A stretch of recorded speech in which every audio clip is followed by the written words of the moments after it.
तमहदेवमात्मबुद्धिप्रकाशम् मुमुक्षुर्वै शरणमहं प्रपद्ये। ॐ शान्ति शान्ति शान्तिः। ॐ नमो ब्रह्मविद्भ्यो ब्रह्मविद्या सम्प्रदायकर्तृभ्यो वंशर्षिभ्यो महद्भ्यो नमो गुरुभ्यः। सर्वोपप्लवरहितः प्रज्ञानघनप्रत्यगर्थो ब्रह्मैवाहमस्मि ब्रह्मैवाहमस्मि। ॐ नारायणं पद्मभवं वसिष्ठं शक्तिं च तत्पुत्रपराशरं च व्यासं शुकं गौडपदं महान्तं गोविन्दयोगीन्द्रमहास्य शिष्यं श्रीशङ्कराचार्यमहास्य पद्मपादं च हस्तामलकं च शिष्यं तन्तोरकं वार्तिककामर्मण्याम् अस्मद्गुरून् सन्ततमानतोऽस्मि।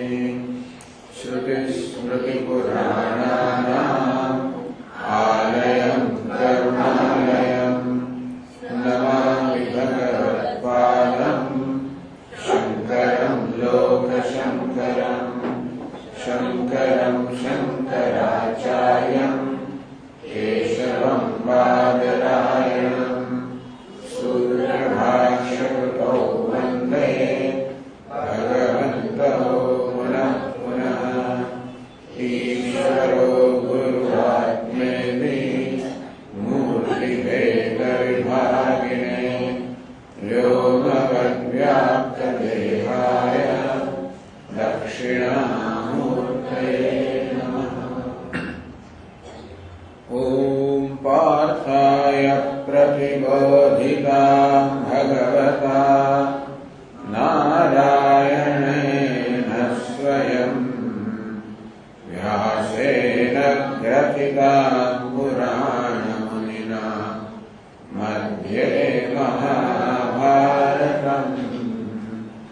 अद्वैतामृतवर्षिणीं भगवतीम् अष्टादशाध्यायिनीम् अम्ब त्वामनुसन्दधामि भगवद्गीते भवद्वेषिणीम्।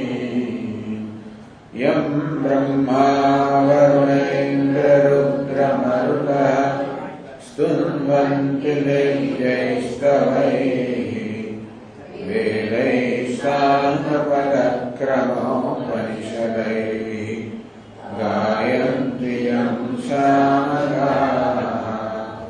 ध्यानावस्थिततद्गतेन मनसा पश्यन्ति यं योगिनः यस्याहन्तन्न विदुःसुरासुरगणाः देवाय तस्मै नमः। तो चौथा श्लोक में पाठ करिए। भूमिरापो नलो वायुः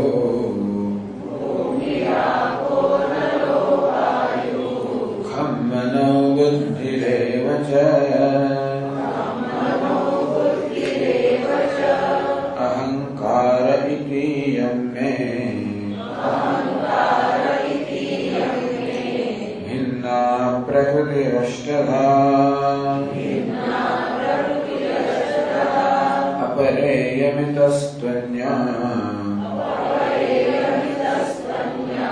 प्रकृतिं विद्धि मे पराम्।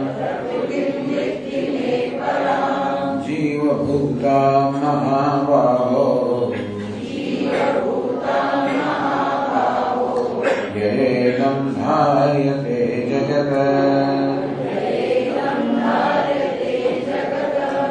एतद् योनीनि भूतानि सर्वाणि सर्वाणीत्युपधारय अहं कृत्स्नस्य जगतः प्रभवः प्रलयस्तथा मत्तः परतरं नान्यत् किञ्चिदस्ति धनञ्जय मयि सर्वमिदं प्रोतं सूत्रे मणिगणा इव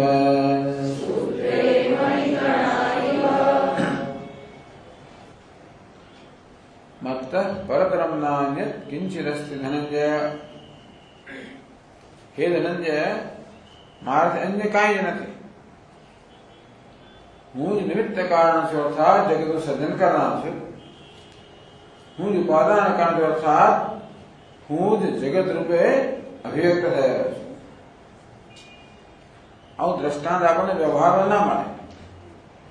તો ઉપનિષદ દ્રષ્ટાંત આપે છે. યથોર્ણનાભિઃ સૃજતે ગૃહ્ણતે ચ. મુંડકોપનિષદમાં દ્રષ્ટાંત આપવામાં આવ્યું કે જે રીતે કરોળિયો પોતાના જાણ વડે એક તારનું સર્જન કરે, વળી પાછો ગળી જાય. આમ કરોળિયો ઉપરથી નીચે આવે એનો તાર વિસ્તાર કરે. જરાક ભય એવું જણાય, વળી પાછું ઉપર જાય, પાછો એ ગળી જાય. યથા પૂર્ણનાભિઃ સૃજતે ગૃહ્ણતે ચ. જેમ કરોળિયો પોતાનું સર્જન જે છે એનું સર્જન કરે છે, વળી પાછો ગળીમાં જાય છે. તો આ જ્ઞાનનું સર્જન કરવા માટે કરોળિયાને પોતાના સિવાય બીજા કોઈ મદદની જરૂર નથી. એ જ્યાં દ્રવ્ય છે પણ કરોળિયો પોતાની નાભીમાંથી જ પ્રાપ્ત કરે છે. આમ કરોળિયો જ્ઞાનનું સર્જન કરનાર પણ છે અને પોતાની નાભીમાં જે દ્રવ્ય છે એ રીતે ઉપાદાન કારણ પણ છે. તો એક જ કેવી રીતે નિમિત્ત કારણ પણ હોય, ઉપાદાન કારણ પણ હોય નું દ્રષ્ટાંત આ કરોળિયાના રૂપમાં આપવામાં. એથી વધારે કદાચ ચડિયાતું દ્રષ્ટાંત કહેવાય કે જેવી રીતે આપણે સ્વપ્નનું સર્જન કરીએ છીએ. હું ઊંઘી રહ્યો ત્યારે હું એકલો જ આવું છું. સ્વપ્નના સર્જન પહેલા હું નિદ્રામાં હતો, એક જ હતો. સ્વપ્ન દરમિયાન અનેક બધાનું સર્જન થયું. જેમ કે સ્વપ્નમાં એક પ્રવચન આપતો હતો, ઘણા બધા વક્તા શ્રોતા બધાનું પણ સર્જન થયું. હું સ્વપ્નમાં જાગી રહ્યો ત્યારે આ સમગ્ર સ્વપ્ન વળી પાછું મારામાં સમાઈ જાય. મારામાંથી ઉત્પન્ન થયું. મારામાં સ્વપ્ન જગતની સ્થિતિ છે, એ સ્વપ્ન જગત વળી પાછું મારામાં સમાઈ જાય છે. મારામાં સમય કેવી રીતે? કારણ કે હું જાગી રહ્યો ત્યારે આ બધા સ્વપ્નના શ્રોતાઓ જાગતા, હું જાગી રહ્યો એટલે પેલા ત્યાં રાહ જોતો નથી બનતો. ધારો કે આમ સ્વપ્ન ચાલી રહ્યો, હું જાગી રહ્યો, હું જતો રહો, પેલા શ્રોતાઓ બેસી રહ્યા હોય કે સ્વામી ક્યારે પાછા આવે અને ક્યારે પ્રવાસ આવે, નથી બનતું. હું જાગું એની સાથે સાથે સમગ્ર સ્વપ્ન જગત પણ જાગી જાય અથવા વળી પછી મારામાં વિલીન થઈ જાય. સર્જન સ્વપ્નના સર્જન પહેલો એકલો જ હતો, સ્વપ્નના સર્જન પછી પણ એકલો જ છું. વચ્ચે આ સ્વપ્નનું જગત આવ્યું એ બતાવે છે કે હું જેનો સર્જન છું, હું જેનો લય કરનાર છું. જે ભગવાને કહ્યું અહમ કૃષ્ણસ્ય જગત પ્રભવ પ્રલયસ્તથા. કે અર્જુન સમગ્ર જગતનો પ્રભાવ છું અને પ્રલય છું. પ્રભાવ એટલે કે ઉત્પન્ન કરનાર, પ્રલય એટલે લય કરનાર. આ સ્વપ્નનું દ્રષ્ટાંત ઘણું નજીકનું દ્રષ્ટાંત. કોઈ દ્રષ્ટાંત આપણને પૂરેપૂરું લાગુ તો ના જ પડે, છતાં પણ આ સર્જનને સમજવા માટે સ્વપ્નનું દ્રષ્ટાંત બહુ સુંદર દ્રષ્ટાંત છે. વેદાંતના આચાર્યો આ સ્વપ્નના દ્રષ્ટાંતનો ઉપયોગ કરે છે આ જાગ્રત જગતને સમજાવવા માટે. તો સ્વપ્નમાં આપણે એક સમજી શકીએ કે સ્વપ્નનું સર્જન કરનાર પણ હું અને સ્વપ્નના રૂપમાં પણ હું છું. કે નહીતર બધા ત્યાં સ્વપ્નમાં પ્રવચન આપવા માટે હોલ ના બાંધવો પડે, કોઈ શ્રોતાનું નિમંત્રણ ના આપવું પડે કે ના આપવું પડે, બધું ત્યાં આગળ હાજર હોય. કેમ? કારણ કે એ મારામાંથી સર્જાય છે. આમ જોવા જઈએ તો સ્વપ્નના શ્રોતાઓ બધા છે એ હું જ છું, સ્વપ્નનો વક્તા છે પણ હું જ છું. કારણ કે શ્રોતા અને વક્તાના સર્જન કરવા એકલો જ હતો અને શ્રોતા અને વક્તાના લય પછી હું એકલો જ છું. મધ્યમાં હું જ છું. આમ જેમ નરસિંહ મહેતા કહે ને, જાગીને જોઉં તો જગત દિશે નહીં, ઊંઘમાં અટપટા ભોગવા છે. ચિત્ત ચૈતન્ય વિલાસ તદરૂપનો બ્રહ્મ લટકા કરે બ્રહ્મ પાસે. જાગીને જોઉં તો જગત દિશે નહીં. સ્વપ્નમાં પણ કહેવાય, સ્વપ્નમાંથી જાગીને જોઉં તો સ્વપ્ન જગત દિસતું ના હતું. ઊંઘમાં અટપટા ભોગ વાસે. ઊંઘમાં તો સ્વપ્નમાં તો અટપટા બધા ભોગ વાસતા હતા. એ જગત કેવું સર્જાયું? ચિત્ત ચૈતન્ય વિલાસ તદરૂપનો. આ ચિત્ત અને ચૈતન્ય બે ભેગા મળીને સ્વપ્ન જગત શું છે? ચિત્ત અને ચૈતન્ય વિલાસ છે. ભગવાન કહે છે મારી અપરા પ્રકૃતિ અને પરા પ્રકૃતિના સંયોગમાંથી એ જગત સર્જાય છે. નરસિંહ મહેતા કહે ચિત્ત ચૈતન્ય વિલાસ. આ સ્વપ્ન જગત છે એ ચિત્ત એટલે આવું મન અને ચૈતન્ય તેનો વિલાસ છે. કઈ ચૈતન્ય વગર તો કશું હોઈ ના શકે. સ્વપ્ન જગતમાં જો નામ રૂપ છે તો ચિત્તનો વિલાસ છે. એ નામનો પ્રકાશિત કરનાર ચૈતન્ય છે. સ્વપ્ન ચિત્ત ને ચૈતન્ય વિલાસ છે. બ્રહ્મ લટકા કરે બ્રહ્મ પાસે. અરે સ્વપ્નમાં તો હું જ મેં સાથે લટકા કરી રહ્યો હતો. વક્તા પણ હું હતો, શ્રોતા પણ હું હતો. આ રીતે દ્રષ્ટા પણ હું, દૃશ્ય પણ હું. આવા સ્વપ્નના દૃષ્ટાંત દ્વારા પછી આચાર્યો આપણને જાગૃત વ્યવહારિક જગત છે. એટલે સ્વપ્નને તો આપણે વેદાંતનો પ્રાતિભાષિક સત્તા કહીએ. આ જાગૃત વ્યવહારિક સત્તા છે. એ પણ હવે એવી જ છે. એવી જાતની વ્યવસ્થા સ્વપ્નમાં છે, એવી જ કંઈક વ્યવસ્થા જાગૃતમાં પણ છે. સ્વપ્નમાં પણ આ દ્રષ્ટા અને દૃશ્યનો વ્યવહાર હતો. જાગૃતમાં પણ દ્રષ્ટા અને દૃશ્યનો વ્યવહાર છે. અને તેથી જેવી રીતે સ્વપ્નનું જગત આ દ્રષ્ટા દૃશ્ય બંને પર જે છે એમાંથી જન્મ્યું, જાગૃત જગત પણ આ દ્રષ્ટા દૃશ્ય એ બંને પર જે તત્વ છે પરમાત્મા નથી સર્જાયું, એમાંની સ્થિતિ છે, એમાં જ લઈ જઈ જાય છે. એ દ્રષ્ટિએ ભગવાન કહે છે કે મત્ત પરતરમ નાન્ય કિંચિત અસ્તિ ધનંજય. હે ધનંજય, આ જગતમાં મારા સિવાય એને કાંઈ નથી.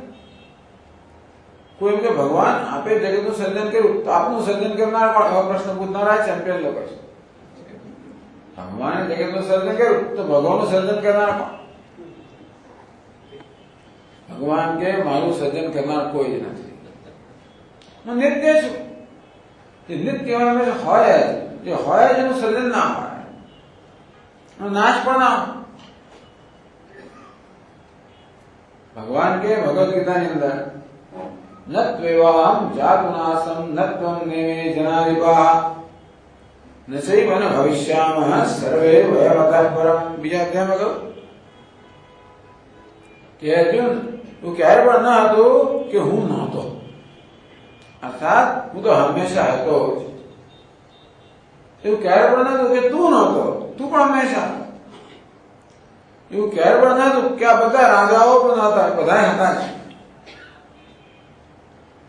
આવું કહેવાની જરૂર કેમ પડે કે અર્જુન માને છે કે હું નહોતો, મારા જન્મ પહેલા ન હતો. એટલે ભગવાન કહે એવું નથી કે તું તારા જન્મ ન હતો, તું હતો, આ બધા હતા. સર્વે વયમતઃ પરમ. અર્જુન અમે એવું ક્યારે નહીં આપણે નહીં હોઈએ, બધા આપણે હોઈશું છે. નથી થયો કે આપણે હંમેશા હતા જ. ક્યારે કોઈનો જન્મ થયો નથી, આત્માનો જન્મ નથી.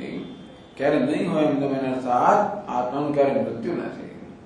વચ્ચે આ દેહનો જન્મ થાય આવે બરાબર છે. એવું છે ને કે સોનું હોય, સોનાનો પિંડ એમાંથી તમે બધા 5-50 બધા દાગીના કે ઘરેણા બનાવો તો ઘરેણાનો જન્મ તો સોનાનો જન્મ તો નથી. એટલે એ ઘરેણો બીજા ઘરેણાને કહે. એક શ્રી કૃષ્ણ રૂપી ઘરેણો બીજા અર્જુન રૂપી ઘરેણાને કહે, હે અર્જુન, એવું નહોતું કે ક્યારે હું ન હતો, હું તો હતો જ, સોના રૂપે હતો જ, તું પણ હતો. આ બધા અલંકારો હતા, એવું ક્યારે ન કે આપણે નહીં હોઈએ. આ નામ રૂપ તો આવીને જાય, પણ હું વસ્તુ છે તો ક્યારેય જવાની નથી, આવવાની નથી. એ રીતે ભગવાન કહે છે કે મારું કોઈ કારણ નથી, હું સર્વનું કારણ છું, મારું કોઈ કારણ નથી. મારી ચર્યા તો કશું નથી, મારું કોઈ કારણ નથી.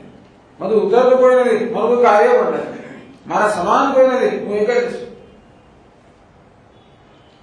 આ શ્લોક ઉપનિષદનો જે મૂળભૂત ઉપદેશ છે એ આપણને કહે છે.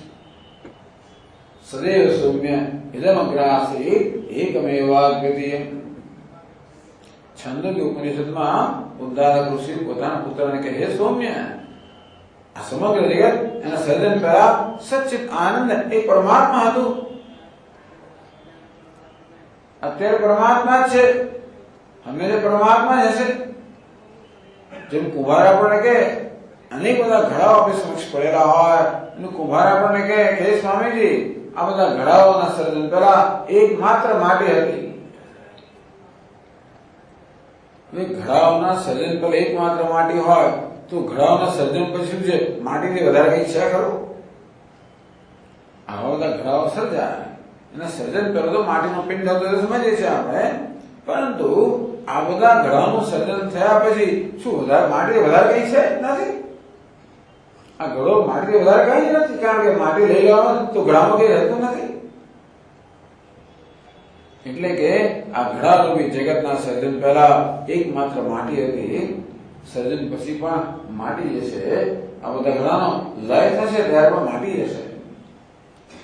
આમ ઘડાઓમાં અનેકતા હોવા છતાં માટીમાં શું છે? એકતા છે.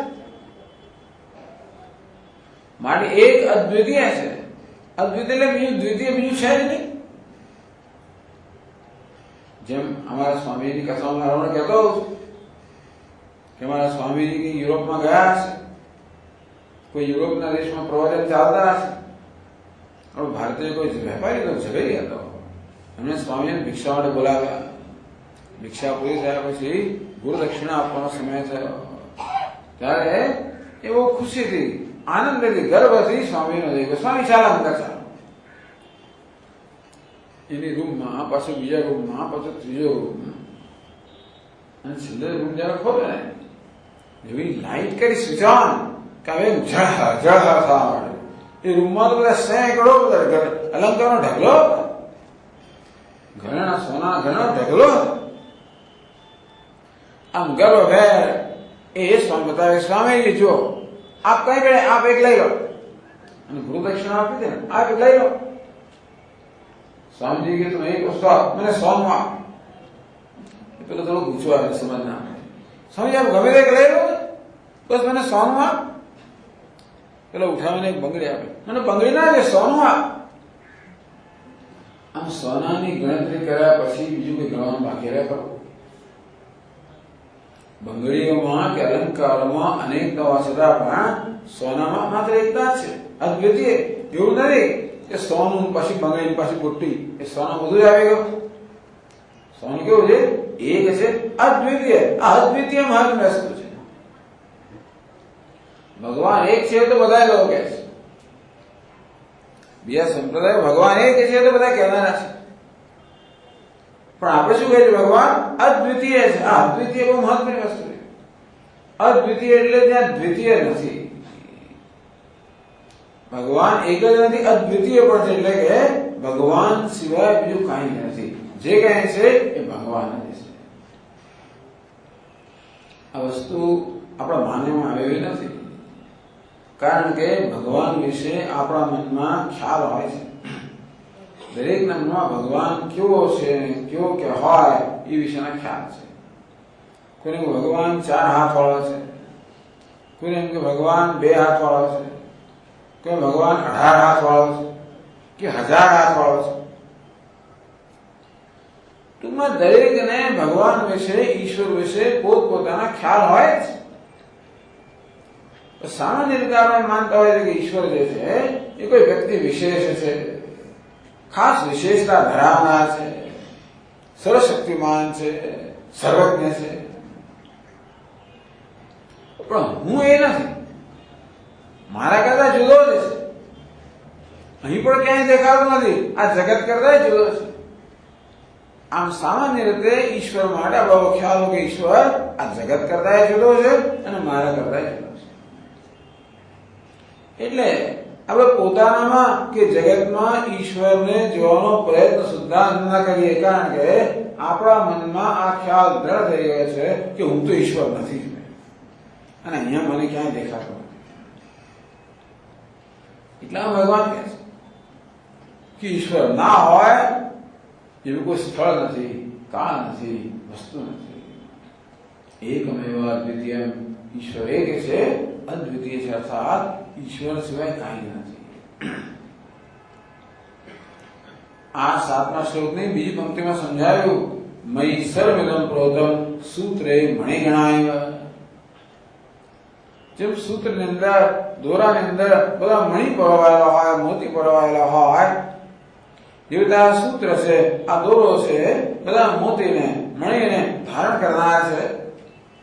તેવી રીતે ભગવાન કહે છે કે સમગ્ર જગતને ધારણ કરનાર સૂત્ર હું છું, હું સર્વત્ર વ્યાપ્ત છું.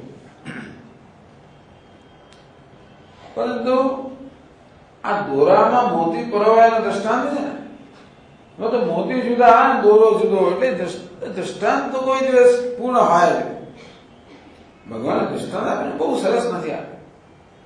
ભગવાન કહે છે કે હું પેલા સૂત્ર સમાન છું અને આ દુનિયાના નામરૂપ મારામાં પરોવાયેલા છે. ભગવાન એક જ કહેવા માંગે છે, એ અદ્વિતીયતાનું દ્રષ્ટાંત છે. એનું દ્રષ્ટાંત છે હું સમગ્ર જગતને ધારણ કરનાર છું. દોરો ન હોય તો મોતી પોતાના સ્થાને જઈ ના શકે. એક મા નામની જે સંવાદતા છે ક્યારે શક્ય બને? જ્યારે દોરો બધા મોતીને ધારણ કરતા હોય ત્યારે. એ દોરો ન હોય, સૂત્ર ન હોય તો મોતી બધા વિખરાઈ જાય. આમ જગત પણ વિખરાઈ જાય જો સર્વને ધારણ કરનાર અસ્થિ ભાતિ પ્રિય એ પરમાત્મા ન હોય તો. છતાં પણ આ સૂત્ર અને મોતીના દૃષ્ટાંત આપણને એમ લાગે કે ધારણ કરનાર સૂત્ર જુદું અને ધારણ કરાવેલા મોતી જુદા. આ જગતને ધારણ કરનાર ભગવાન એક અને ધારણ કરેલું જગત બીજું. એવું આપણે આ દ્રષ્ટાંતમાંથી બહુ લાંબુ કરીને દ્રષ્ટાંત એવી જાતના આપણે નિર્ણય પર આવે. દ્રષ્ટાંતને બહુ ખેંચા ખેંચ નહીં કરવા. દૃષ્ટાંતનો જે અંશ છે ને એ સમજીને બાકીની વસ્તુ છોડી દેવાની. ઘણા બધા દૃષ્ટાંત એવું ખેંચા ખેંચ કરે કે પછી એને હેતુ જ જતો રહે, મરી જાય. આ એક બનેલી વસ્તુ છે કે વેદાંતમાં વારંવાર આપણે 10મા છોકરાની કથા કરી. 10 છોકરા ગયા પિકનિક પર, પર્યટન પર ગયા, નદી પાર કરી. નેતા છે, આગેવાન છે, એને ચાલો હું જોઈ લઉં બધા સલામત આવ્યા છે કે નહીં. એને મિત્રોએ એક લાઈનમાં ઉભા રાખ્યા, હરોળ ઉભા રાખ્યા અને ગણ્યા 1 2 3 4 5 6 7 8 9 થયા. આવી હતી જમણી બાજુ, જમણી આ બધી બહુ બધા ગયા, પણ એનું સરવાળો ચાલો સંખ્યા. એને એના મિત્રોને બોલાવ્યા, એક પછી બધા આવ્યા, બધાએ ગણ્યું કે 9 છે.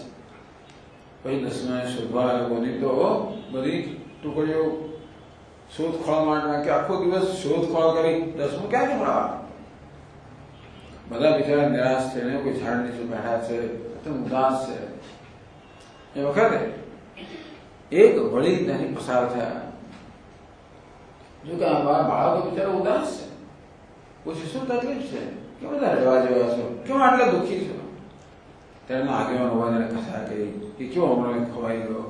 એ પેલા કાકા સમજી ગયા કે શું તકલીફ છે. કહે છે કે બાળકો ચિંતા ના કરશો, હું તમને શોધી આપીશ.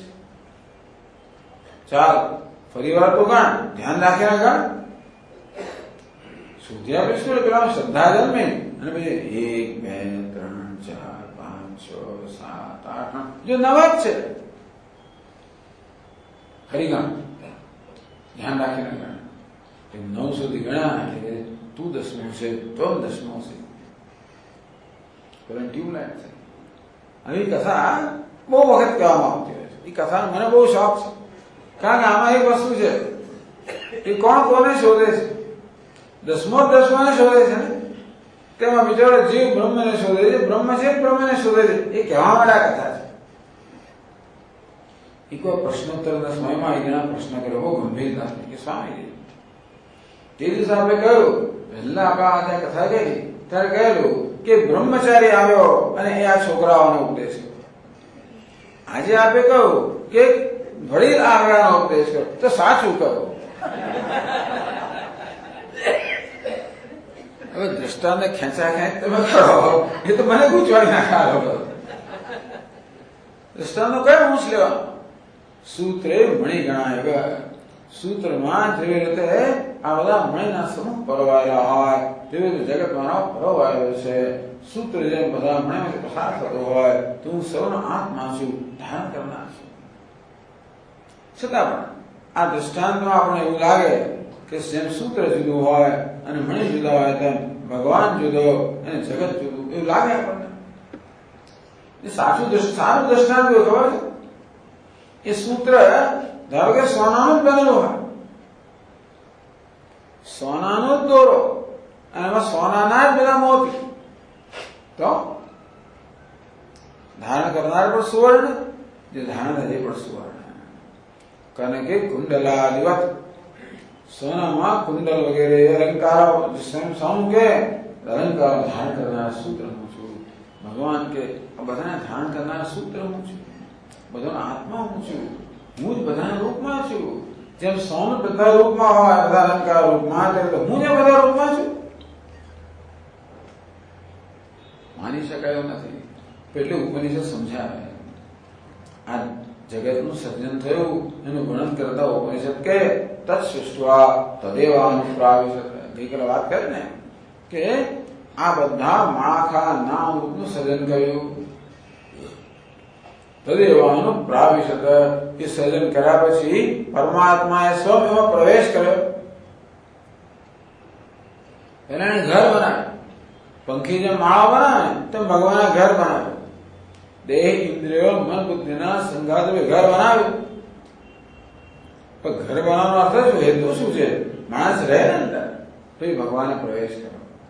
તેથી આ દરેક ઘરમાં રહીને વ્યવહાર કરનાર કોણ છે? ભગવાન છે. સર્વાણી રૂપાણી વિચિત્ય ધીર નામાની કૃત્વા અભિવદન યદાસ્તે. આ બધા રૂપનું સર્જન કરીને એને બધા નામ ધારણ કર્યા. સર્જન કરીને પ્રવેશ કરીને નામ ધારણ કર્યા. હું સ્વામી છું, હું દેવદત્ત છું, હું યજ્ઞદત્ત છું, હું વિષ્ણુ મિત્ર છું વગેરે. આ રીતે પોતાની જાહેર હું યજ્ઞદત્ત એવું જાહેર કરનાર પણ એ જ. પોતાને યજ્ઞદત્ત કહેનાર, દેવદત્ત કહેનાર, વિષ્ણુ મિત્ર કહેનાર કોણ છે? આ બધા નામ ધારણ કરનાર. હું પાપી છું, પુણ્યશાળી છું, સંત છું, આ બધું કહેનાર કોણ છે? એ જ ભગવાન. હું વક્તા છું, શ્રોતા છું, દ્રષ્ટા છું, આ બધું કહેનાર કોણ? એ ભગવાન. આ બધા જાત જાતના નામ ધારણ કરીને વ્યવહાર કરી રહ્યો છે. શાસ્ત્રો કહે છે કે આ બધાના રૂપમાં એ ભગવાન જ રહેલો છે. એને આ બધા રૂપ ધારણ કરેલા છે. તમે હું વાસ્તવમાં એક જ પરમાત્મા અભિવ્યક્તિ છે, એક જ આત્માની અભિવ્યક્તિ છે. એવું કેવી રીતે હોય? એટલે ગઈકાલે વાત કરે ને, કોઈ પણ જગ્યાએ નજર કરો, તમે ક્યાંય પણ નજર કરો, ચાલો અચ્છા કોઈ પણ જગ્યાએ નજર કરો, આપણે શું જણાય છે? 5 અંશ જણાય. અસ્તિ, ભાતિ, પ્રિયમ, નામ અને રૂપ. આ નામ રૂપ શું છે? એ તો ખાલી કહેવાના જ છે. આપણા ઘરો એટલે શું? માટી વત્તા નામ ને રૂપ. પણ નામ રૂપની સત્તા કેટલી? માટી લઈને તો રહે શું? ત્યાં કઈ ના જે છે તો માટી જ છે ને. જે વજન છે માટીનું છે, આ સ્પર્શ માટીનો છે, ગંધ માટીની છે, સ્વાદ માટીનો છે, બધું માટી જ છે. નામ રૂપ તો માત્ર આપણા મગજમાં જ છે. વાચારંભણ વિકાર નામ લેનમ. જે નામ રૂપ તો કહેવાના છે ખાલી, જે તત્વ માટે જ છે. અને તે રીતે આ બધા રૂપમાં કોણ તત્વ તો એક જ છે, અસ્થિ ભાતિ પ્રેમ સચ્ચિદાનંદ પરમાત્મા. આ રીતે ભગવાને જાહેર કર્યું હું સર્વ છું. હવે ભગવાનના બધે હો તો હવે એવું છે ને કે ભગવાને જાત જાતના રૂપ ધારણ કર્યા. એ રૂપ ધારણ કરીને ભગવાન બધે વ્યાપ્ત થયેલો છે. ભગવાન તમે ક્યાં ક્યાં છો? ભગવાન કે બધે છો. એટલે ભગવાન પછીના શ્લોકોમાં કેટલાક દ્રષ્ટાંત આપે છે કે કઈ કે મને જુઓ, ભગવાન દર્શન કેમ કરવા? ભગવાન અભિવ્યક્ત થયેલો છે તો કયા કયા રૂપમાં છે ભગવાન? બધા જ રૂપમાં છે. છતાં પછીના શ્લોકોમાં ભગવાન કેટલાક દ્રષ્ટાંત આપે છે કે મારા દર્શન કેમ કરવા? મારો અનુભવ તો થઈ રહ્યો છે, પરંતુ એ અનુભવમાં ભગવાનને કેમ સમજવો એ માટે દૃષ્ટાંત આપે છે. તો જુઓ 8મા શ્લોકથી ભગવાન શરૂ કરે છે.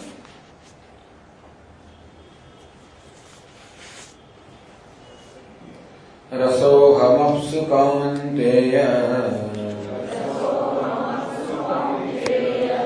પ્રભાસ્મિ શશિ સૂર્યયોઃ પ્રણવઃ સર્વવેદેષુ શબ્દઃ खे પૌરુષં નૃષુ પુણ્યો ગંધઃ પૃથિવ્યાં ચ તેજશ્ચાસ્મિ વિભાવસૌ જીવनं સર્વભૂતેષુ તપશ્ચાસ્મિ તપસ્વિનઃ તપશ્ચાસ્મિ તપસ્વિષુ રસોહમપ્સુ કૌન્તેય હે કૌન્તેય જળમાં હું રસ રૂપે રહેલો છું. જો ભગવાનનું ધ્યાન કરવું હોય તો આ ધ્યાન માટે ભગવાન પોતાની વિભૂતિનું વર્ણન કરે છે. હું તો બધું જ છું, જે શુદ્ધ હું છતાં પણ ગીતામાં સ્થળે સ્થળે ભગવાન પોતાની વિભૂતિનું વર્ણન કરે છે. વિભૂતિ કોને કહેવાય? જ્યાં ભગવાન કોઈ વિશેષ રૂપમાં પ્રગટ થતો હોય, જે એકદમ નોંધપાત્ર રૂપ હોય. જે ભગવાન કહે કે જ્યોતિષામ રવિરંશુમાન, આ બધા તેજસ્વી પદાર્થમાં હું સૂર્ય છું, બધા તારામાં હું ચંદ્ર છું, બધી ઇન્દ્રિયોમાં હું મન છું. બધી ઇન્દ્રિયો ભગવાન જ છે. બધા પહાડોમાં હિમાલય છે, બધા પહાડ ભગવાન જ છે. કેમ કે બધા પહાડોમાં હિમાલય છે એટલે કે હિમાલયમાં ભગવાનની વિભૂતિ કોઈ વિશેષ વ્યક્ત થાય. એટલે ત્યાં આગળ ભગવાનના દર્શન કરવા કે ભગવાનનું ધ્યાન કરવું પ્રમાણ સરળ છે. બધી નદીમાં હું ગંગા નદી છું. આમ તો બધી નદી ભગવાન જ છે, પણ ગંગામાં ભગવાનની વિશેષતા પ્રગટ થતી હોય માટે અને કે વિભૂતિ, જ્યાં એમની વિશેષતા ખાસ પ્રગટ થતી હોય. ભગવાનનું જ્ઞાન, ભગવાનની તેજસ્વીતા, ભગવાનની શક્તિ, ભગવાનનું ઐશ્વર્ય, ભગવાનનું યશ કોઈ વિશેષ પ્રગટ થતો હોય એને વિભૂતિ કહે. એમાં ભગવાન પોતાની વિભૂતિનું વર્ણન કરે છે. રસોહમપ્સુ કૌન્તેય, આપ એટલે જળ. હે કૌન્તેય, જળમાં હું રસ રૂપે રહેલો છું. ખરેખર જળ અને રસમાં કોઈ ફેર નથી. રસ એટલે સ્વાદ. હવે સ્વાદ લઈએ છીએ આપણે રસનેન્દ્રિયથી, આપણી જીભથી. એ સ્વાદ કોનો હોય ખબર છે? જળનો હોય છે. જેમાં જળ હોય એ વસ્તુનો સ્વાદ આવે. જેમાં જળ જતું હોય એમાં સ્વાદ તો આપણે ઘણી વાર તળીને સૂકવી નાખતા હોઈએ, એમ કરીએ ને, ગવા સૂકવી નાખી, પેલું મરચાં સૂકવી, એમાં કયો સ્વાદ જ ના. જળ બધું જતો રહે છે, રસ જતો રહે છે. આમ ભગવાન કહે કે જળમાં હું રસ રૂપે. આ જળ રસ એટલે જ જળ. આ જળ એ રસ રૂપી ભગવાનની અભિવ્યક્તિ જળ. આમ ભગવાનનું ધ્યાન કરવું હોય તો તમે હવે જમતા જમતા ભગવાનનું ધ્યાન કરી શકો. રસગુલ્લા ખાતા ખાતા ભગવાનનું ધ્યાન થાય કે જે ભાઈ આ રસ રૂપે ભગવાન છે. પછી સમોસું ખાઓ અને પછી રોટલો ખાઓ, જે એનો સ્વાદ હોય ને એ રસ રૂપે કોણ? ભગવાન જ છે. રસોહમ સુકામંતે, ભગવાન ક્યાંય દૂર નથી. જે છે ભગવાન છે, જે છે ભગવાન દેખાતો એ આપણે હજી આપણા મગજમાં જતું નથી કે જે છે ભગવાન. એટલે ભગવાન ચાલે ભાઈ, જે છે એ ભગવાન છે ન સમજાતો હોય, ન તને સ્વીકારાતો હોય તો આટલું તો કર કે જો આ જળની અંદરનું રસ રૂપે રહે. ભગવાને આગળ આ 7મા શ્લોકની અંદર એક બીજું દ્રષ્ટાંત પણ આપેલું. મય સર્વમિદં પ્રોતમ, તો ઓત બધું મારામાં, પ્રોત એટલે બધું મારામાં પરોવાયેલું છે, મારો ઓત પ્રોત છે. આ વસ્ત્ર હોય ને, વસ્ત્રમાં જેવી રીતે પેલો દીર્ઘ લાંબો દોરો હોય ને આડો દોરો હોય, તો જેમાં જેવી રીતે દોરામાં કે સૂતરમાં, આ વસ્ત્રમાં સૂતર સર્વત્ર વ્યાપ્ત છે. આ સૂતર છે વસ્ત્ર ધારણ કરનાર છે, વસ્ત્રનો આત્મા છે, વસ્ત્રમાં સર્વત્ર વ્યાપ્ત છે. આ વસ્ત્રમાંથી સૂતર લઈ લેવામાં આવે તો કશું રહે નહીં ત્યાં.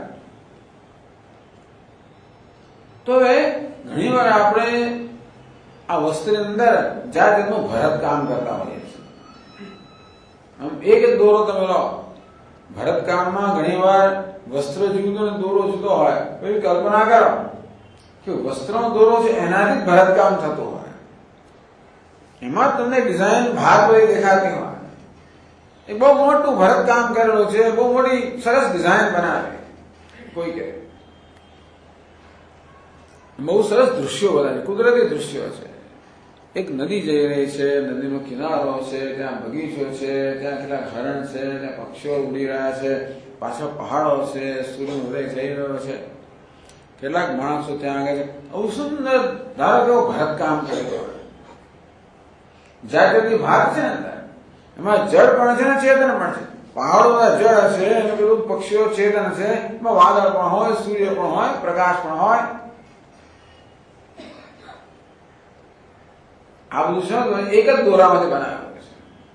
ઘણી વાર માતાઓ કે બહેનો ભરત કામ કરતી હોય, બધા કેટલી બધી મહેનત કરી હોય, મહિના 2 મહિનાની મહેનત કરી હોય, થોડુંક બાકી રહી ગયું હોય, એ કલ્પના કરો કે અહીંયા ટેબલ પર મૂકેલું છે એનું ભરત કામ, અને બેન ક્યાં કઈ કામ માટે ગઈ, પેલો દોરો લટકી રહ્યો છે, પેલું બાળક આવે ઘૂંટણે ભરતું ભરતું આવે, બાળકને શું જે દેખાય પકડે, ખેંચે, દોરો ખેંચે, પછી મજા પડી, ખેંચેલો દોરો આવવા માંડ્યો અને ખેંચવા માંડ્યો.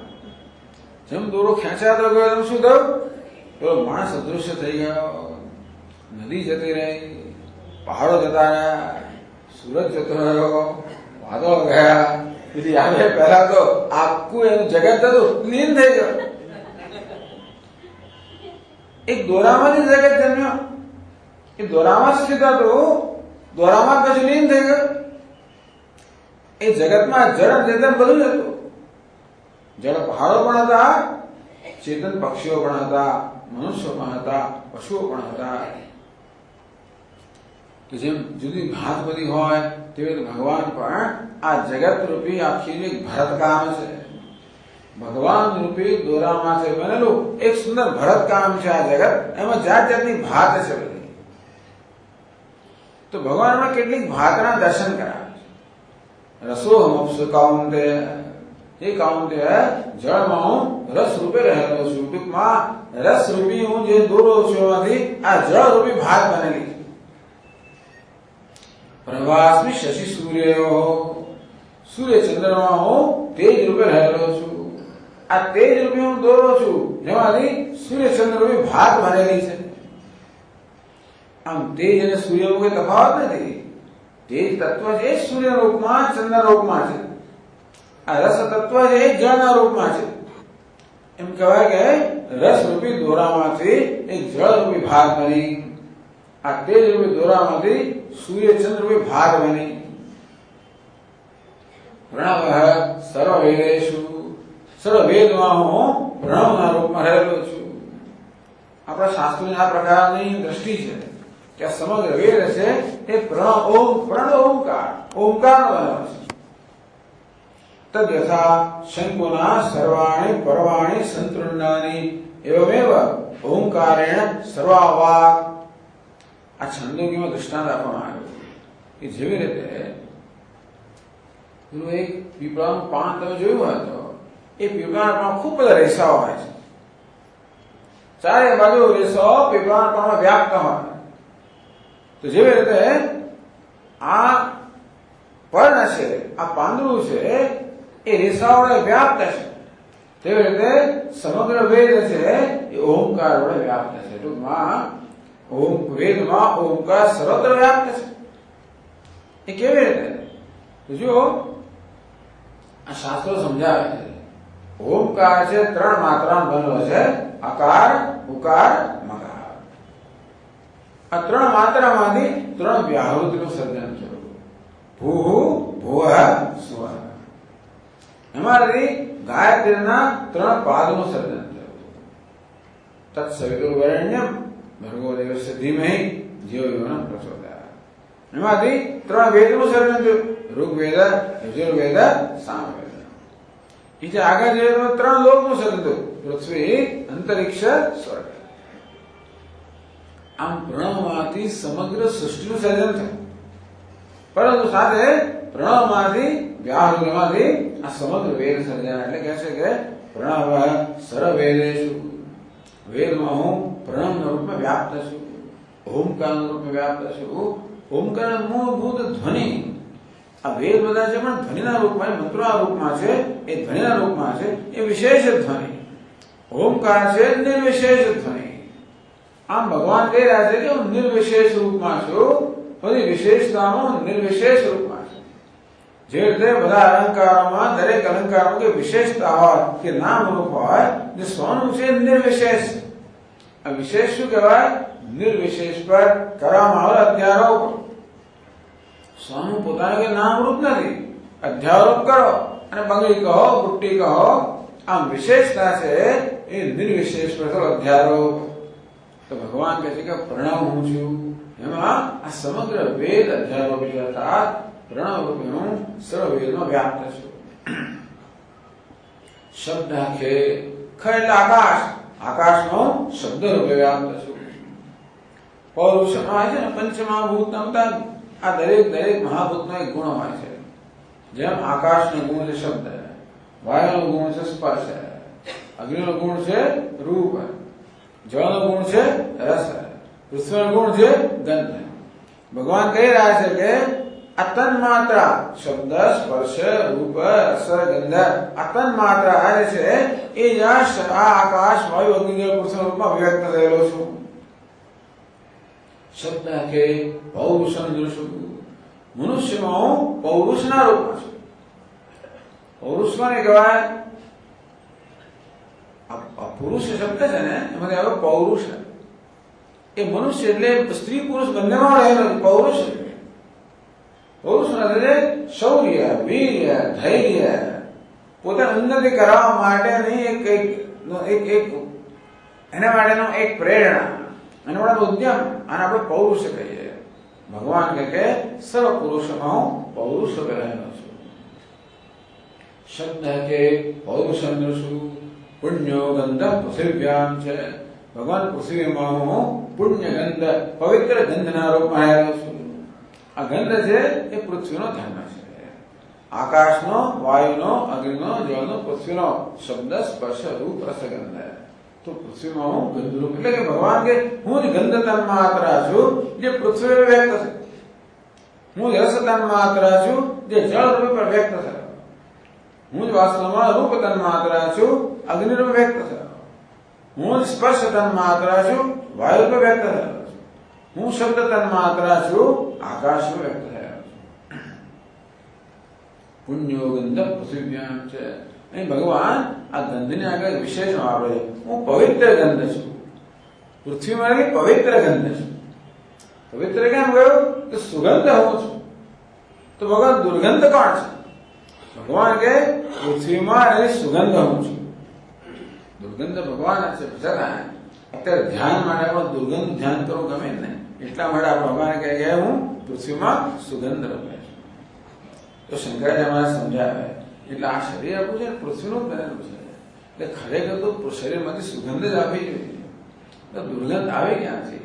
એ કે પ્રાણીઓના જ્ઞાન, અવિદ્યા, કામ, કર્મ, ધર્મ, અધર્મ આ બધાના સંપર્કને કારણે આ સુગંધ છે ને દુર્ગંધ બની ગઈ. મૂળ તો સુગંધ છે. આમ પુણ્યો ગંધ પૃથિવ્યામ છે તેજશ્ચાસ્મિ વિભાવસુ, અગ્નિમાં હું તેજ રૂપે છું, સૂર્યચંદ્રમાં પ્રકાશ રૂપે છું, અગ્નિમાં તેજ રૂપે છું. અમે કહ્યું ને વાયુમાં હું સ્પર્શ રૂપે છું. જીવનમ સર્વભૂતેષુ, પ્રાણી માત્રમાં હું જીવન રૂપે છું, આયુષ્ય રૂપે છું, પ્રાણ રૂપે છું. પ્રાણી માત્રના જીવનને ટકાવનાર છું, આયુષ્ય છું અથવા તો પ્રાણ છું. તપશ્ચાસ્મિ તપસ્વીષુ, બધા તપસ્વીઓમાં હું તપશ્ચર્યાના રૂપમાં છું. ગઈકાલે કહ્યું ને કે ભગવાનના ખાતામાં જે હોય એ ભગવાનના ખાતામાં રાખવું, બાકી જે વધે એ આપણા ખાતા. ભગવાન કો અપરા પ્રકૃતિ મારી છે અને પરા પ્રકૃતિ મારી છે. ભગવાન એ કહી રહ્યા છે કે કયા કયા રૂપમાં હું સર્વત્ર રહેલો છું. તપસ્વીનું તપ છે. તપસ્યા કોને કહેવાય? તો ઠંડી ગરમી આ બધું સહન કરવું, પોતાની ઇન્દ્રિયોનું કાયાનું શોષણ કરવું. આપણે ઈચ્છા હતી આપણે ખાવાનું ના બધું ભૂખ્યા રહીએ તો એ તપસ્યા ના કર્યા, પરંતુ ભોજન મળતું એકાદશી છે, ભોજન મળે છે છતાંય ના ખાવ, એને શું કહેવાય? તપશ્ચર્યા.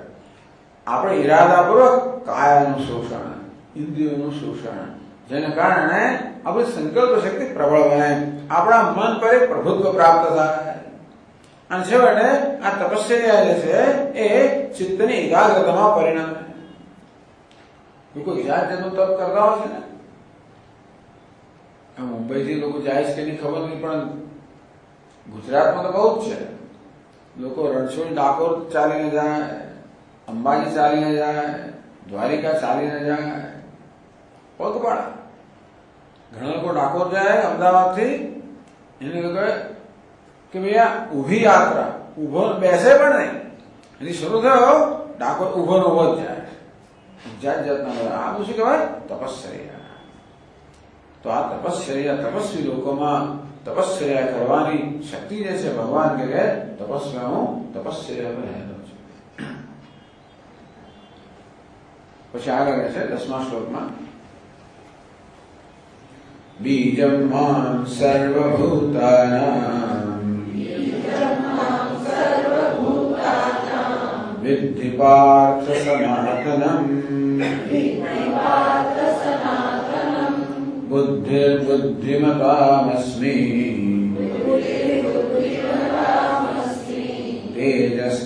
તેજસ્તેજસ્વિનામહં.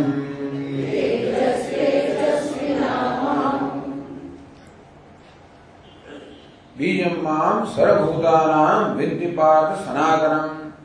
એ પાર્થ બધા જ ભૂતોનું, આ જડ ચેતન જે કઈ જગતમાં છે બધાનું બીજ છું, કાબિલ કારણ.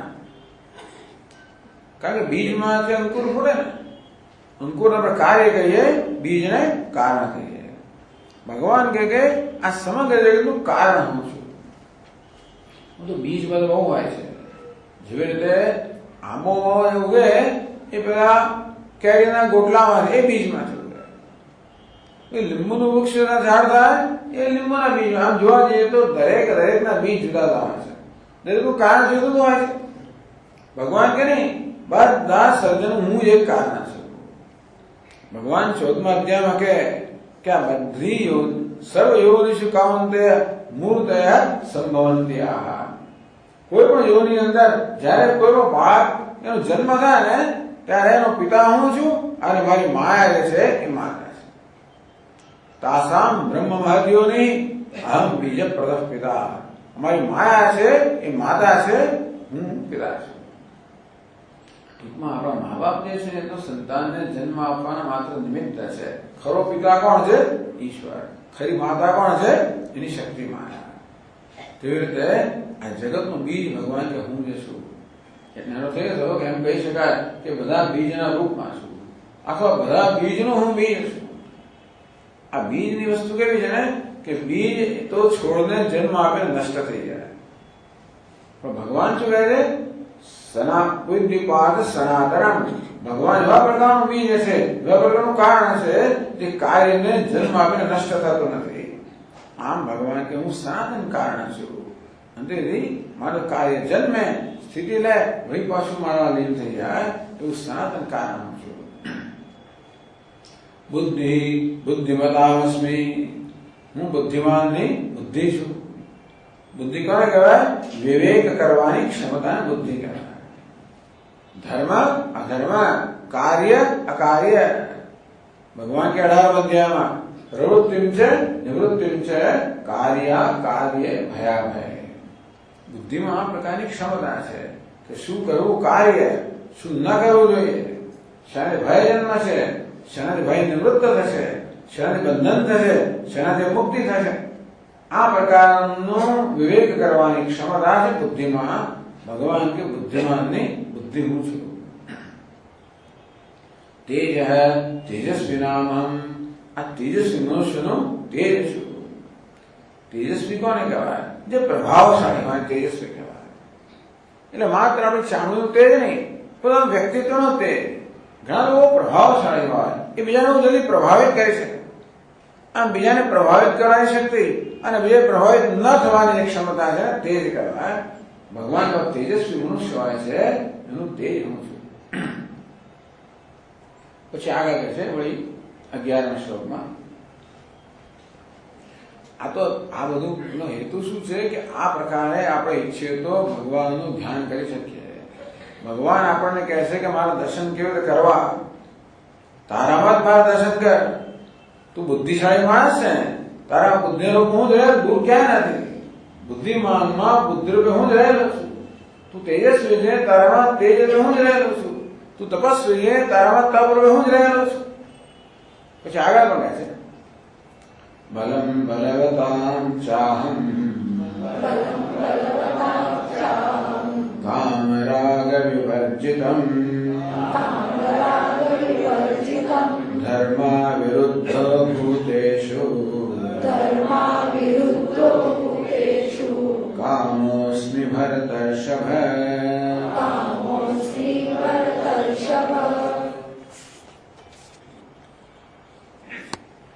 બલમ બલવતામ ચાહમ. બળવાનનું બળ હું છું.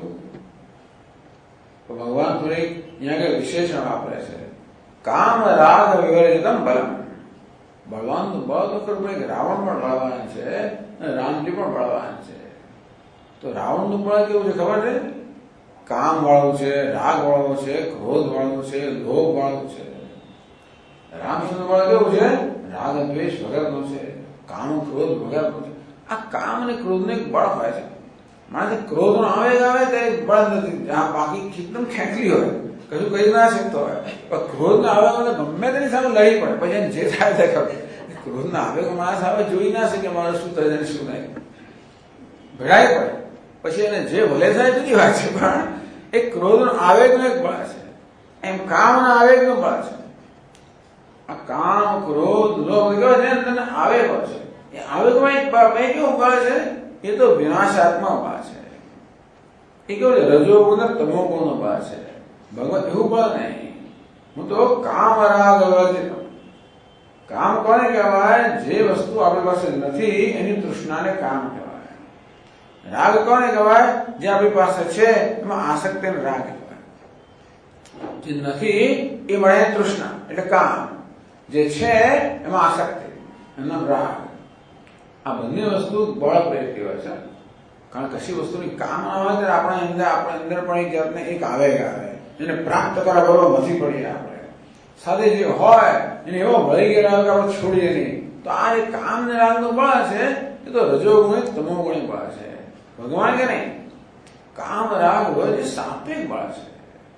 ટૂંકમાં જે આપણા શરીરનું ધારણ કરવા માટે, કર્તવ્ય કર્મ કરવા માટે, ધર્મનું આચરણ કરવા માટે જે સાત્વિક બળ છે, ભગવાન કે હું છું.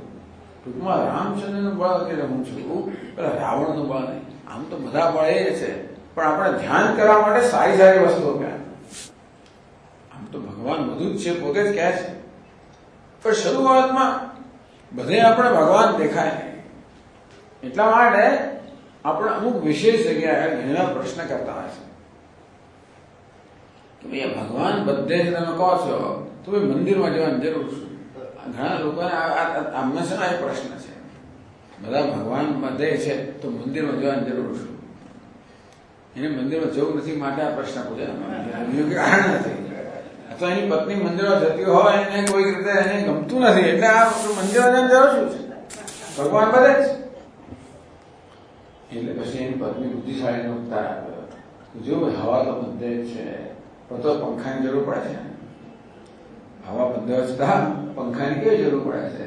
ભગવાન બધે છતાં એમાં મંદિરની જરૂર પડે. પંખો હોય ને તો હવાનો પણ અનુભવ થાય, મંદિર હોય તો આપણો ભગવાનનો અનુભવ થાય માટે છે. તેવી રીતે ભગવાન તો બધે જ છે, છતાં ભગવાન વિભૂતિનું વર્ણન કેમ કરે છે? આપણે ધ્યાનમાં અનુભવતા થાય. શરૂઆતમાં સારી સારી વસ્તુ આપણે કહેવામાં આવે જેથી આપણે ભગવાનનું ધ્યાન કરી શકીએ, એને ઓળખી શકીએ અને પછી છેવટે આપણે વિકાસ પામે એવી રીતે કે ગમે તે વસ્તુમાં આપણે ભગવાન દર્શન થાય. 10મા અધ્યાયમાં ભગવાન વિસ્તારની વિભૂતિનું વર્ણન કરે એ દરેક વર્ગમાં શ્રેષ્ઠ હોવાનું વર્ણન કરે. પ્રહલાદ શાશ્વત દૈત્યાના દૈત્યો પ્રહલાદ છે. વૈનતેયસ્ પક્ષિણામ બધા પક્ષીમાં હું ગરુડ છું. રામ શસ્ત્રભૃતામાં બધા શસ્ત્ર ધારણ કરનારો રામ છે. રાવણ પહે છે છતાં જ્યાં સુધી આપણું મનમાં જે રાગ દ્વેષ છે ત્યાં સુધી આપણે બધે ભગવાન ના દેખાય, અમુક જગ્યાએ દેખાય. આપણે ગમતી વસ્તુમાં ભગવાન દેખાય કે અહીં પણ જે ગમતી વસ્તુઓ છે એમાં ભગવાન પોતાની હાજરી છે એવું વર્ણન કરે છે. કામ રાગ એકદમ બલમ, કામ અને રાગ રહિતનું બળ જે છે સાત્વિક બળ છે. ભગવાન કે એ હું છું. ધર્માવૃદ્ધ ભૂતેષુ કામોસ્મિ ભરતર્ષભ. ભગવાન કે કામ પણ હું છું, ઈચ્છા પણ હું છું. કેવા પ્રકારની ઈચ્છા? ધર્મ અવિરુદ્ધ. આ ધર્મને વિરુદ્ધ ના હોય, ધર્મ અનુરૂપ હોય.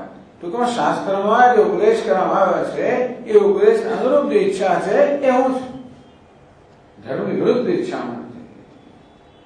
આમ આ 4 શ્લોકોમાં ભગવાને પોતાની વિભૂતિનું વર્ણન કર્યું.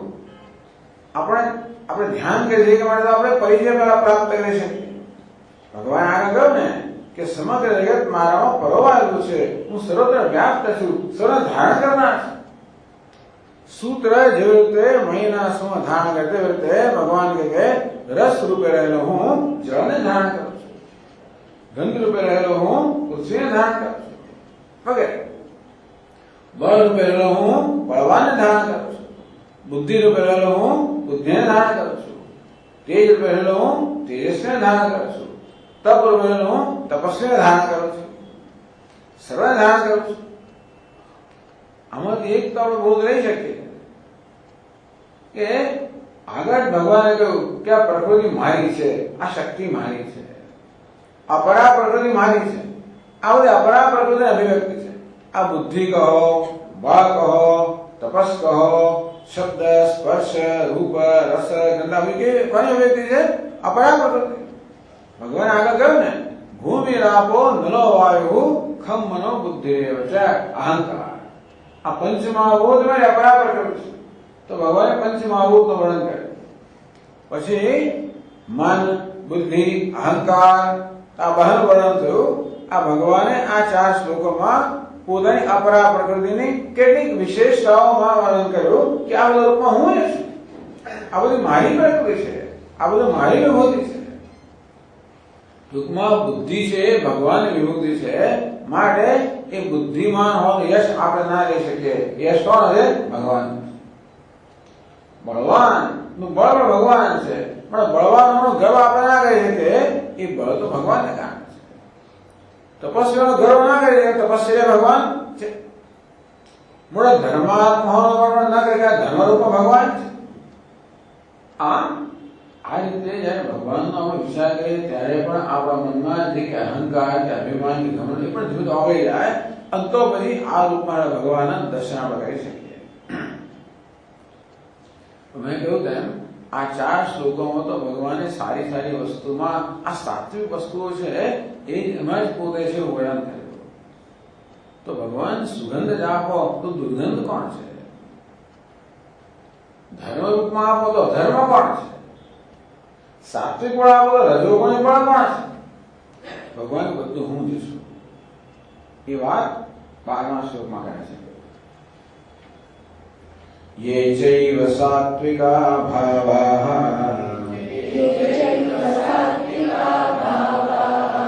राजसास्तामसाश्च ये मत्त एवेति तान् विद्धि न त्वहं तेषु ते मयि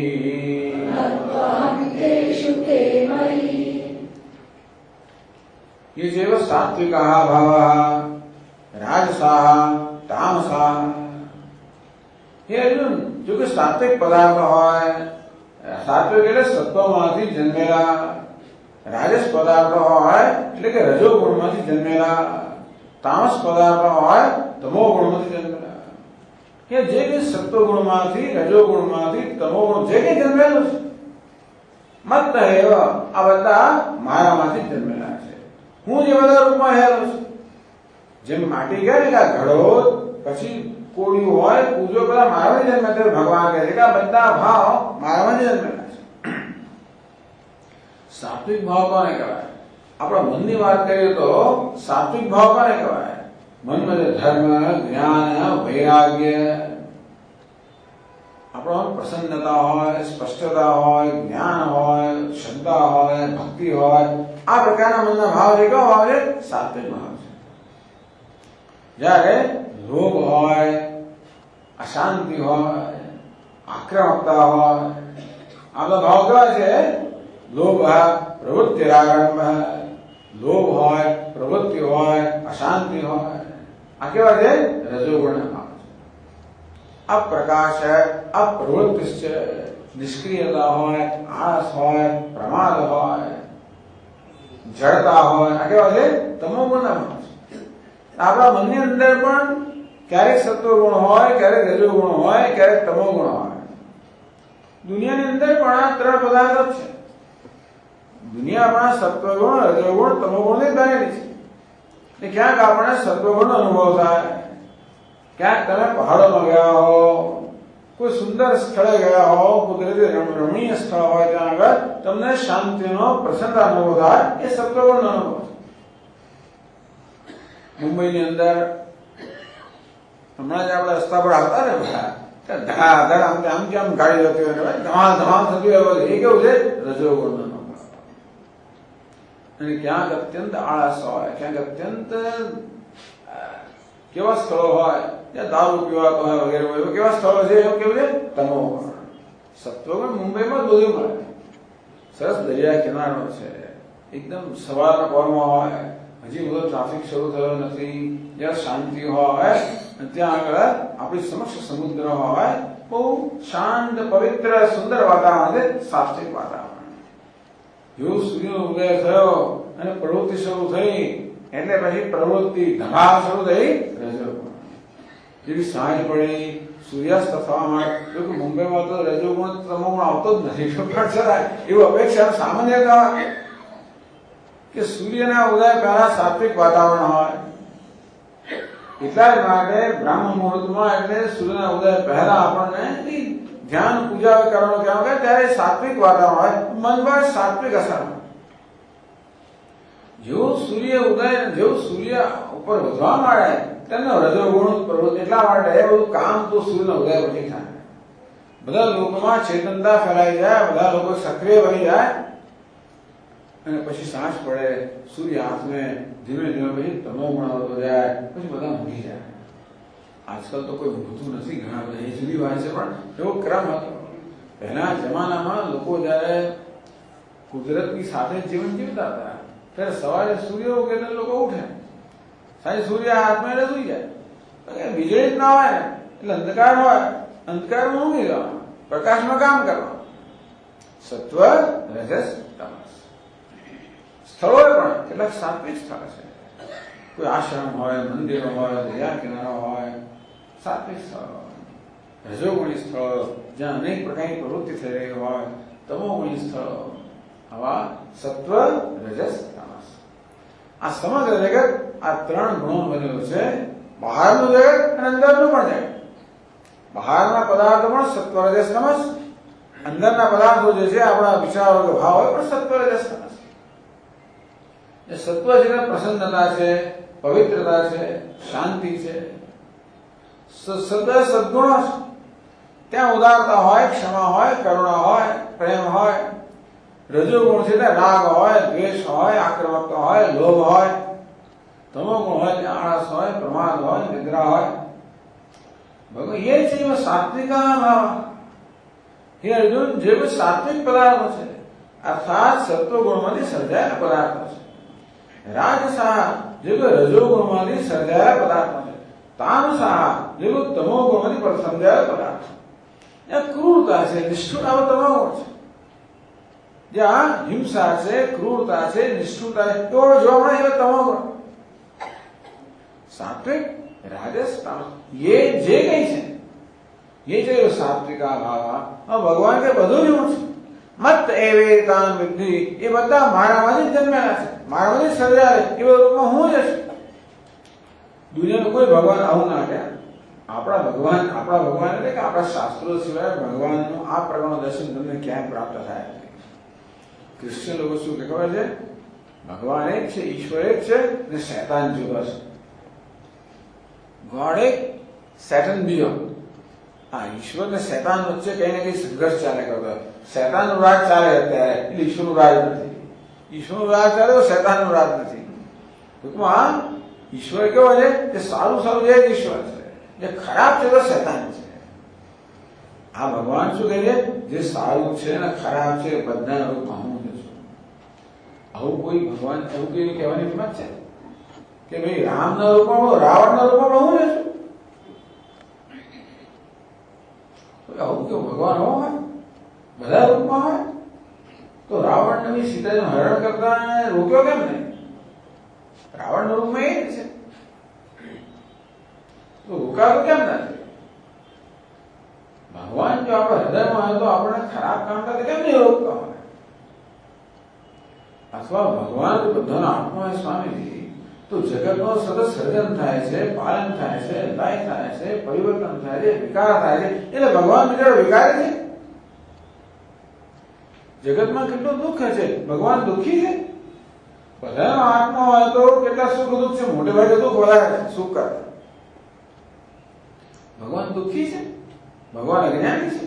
ભગવાન સંસારી છે? ભગવાન બધાનો આત્મા હોય તો શું થઈ ગયું? એનો અર્થ એવો જ થયો ને. આ બધા રૂપમાં ભગવાન જો હોય એનો અર્થ શું થયો? કે ભગવાનનો જન્મ થાય છે, ભગવાનનો વૃદ્ધિ થાય, ભગવાનનો લય થાય, ભગવાનનો નાશ થાય. આ બધા વિકારો. અને એનો અર્થ એ થયો કે જે સુખ દુઃખ પડે તો ભગવાન પણ ભગવાન જ છે. હવે ભગવાન તો કોઈને ગમે ખબર? આપણે આ એક જ ઉપાધિમાં છીએ, આટલા સુખ દુઃખ ભોગી રહ્યા હોઈએ. વિચાર કરો કે ભગવાન બધી ઉપાધિમાં બધાનો આત્મા હોય તો એને શું થતું હશે? એ મહાસંસારી થઈ ગયો ને? શું ભગવાન મહાસંસારી છે? ભગવાન શું સતત બીજો દુઃખી છે? આ વિષાદ, શોક, આ મોહ બધું ભગવાનને થઈ રહ્યું છે? હા અને ના. એટલે ભગવાન મત એવેતાન વિદ્ધિ, આ સર્વ મારામાંથી જશે. આ બધા રૂપમાં હું જ રહેલો છું. આગળ કહ્યું ને, ભગવાને બધું સર્જન કર્યું. એના ત્રણ ગુણોમાંથી જગતનું સર્જન કર્યું. સત્વમાંથી, રજસમાંથી, તમસમાંથી. બધા પદાર્થો બન્યા. તત્સૃષ્ટવા તદેવાનું પ્રાવિશતે. આ સર્જન કરીને એને બધામાં પ્રવેશ કર્યો. એટલે રામનું સર્જન એને કર્યું, રાવણનું સર્જન એને કર્યું, કુંભકર્ણ એને કર્યું, વિભીષણ પણ એ જ. એને એમાં પ્રવેશ કર્યો. વિભીષણના રૂપમાં પડે સાત્વિક, રાવણના રૂપમાં પડે રાજસ, કુંભકર્ણના રૂપમાં પડે તામસ. આ ત્રણ ભાઈઓ છે, સત્વ, રજસ, તમસ. આ ત્રણ ગુણોના પ્રતિનિધિ છે કહી શકાય. એટલે ભગવાને રામચંદ્રજી જયારે કહ્યું ને કે રાગ દ્વેષ મુખાસુર મારે, ભગવાને છે એટલે રામાયણનું સરસ એનું વર્ણન કરવામાં આવ્યું કે ભગવાન તો સંસાર સમુદ્ર તરી ગયા. રાગ અને રાવણ અને કુંભકર્ણ એ રાગ અને દ્વેષ નામના અસુરો છે એનો નાશ કર્યો. આ પ્રકારે સંસાર સમુદ્ર તરીને એમને પોતાની સીતાને પાછી મેળવી. કારણ કે આ સીતા એટલે મનની શાંતિ. એ પેલા રાવણ જે છે એ બધા ઇન્દ્રિયના આકાર 10 મુખવાળો છે ને, એટલે 10 ઇન્દ્રિયોના વિષયનું આકર્ષણ છે. આ મન જે છે બહિર્મુખ છે અને પેલી ઇન્દ્રિયો જે છે પેલા સુવર્ણ મૃગના રૂપમાં અનેક આકર્ષણ ઉત્પન્ન કરે.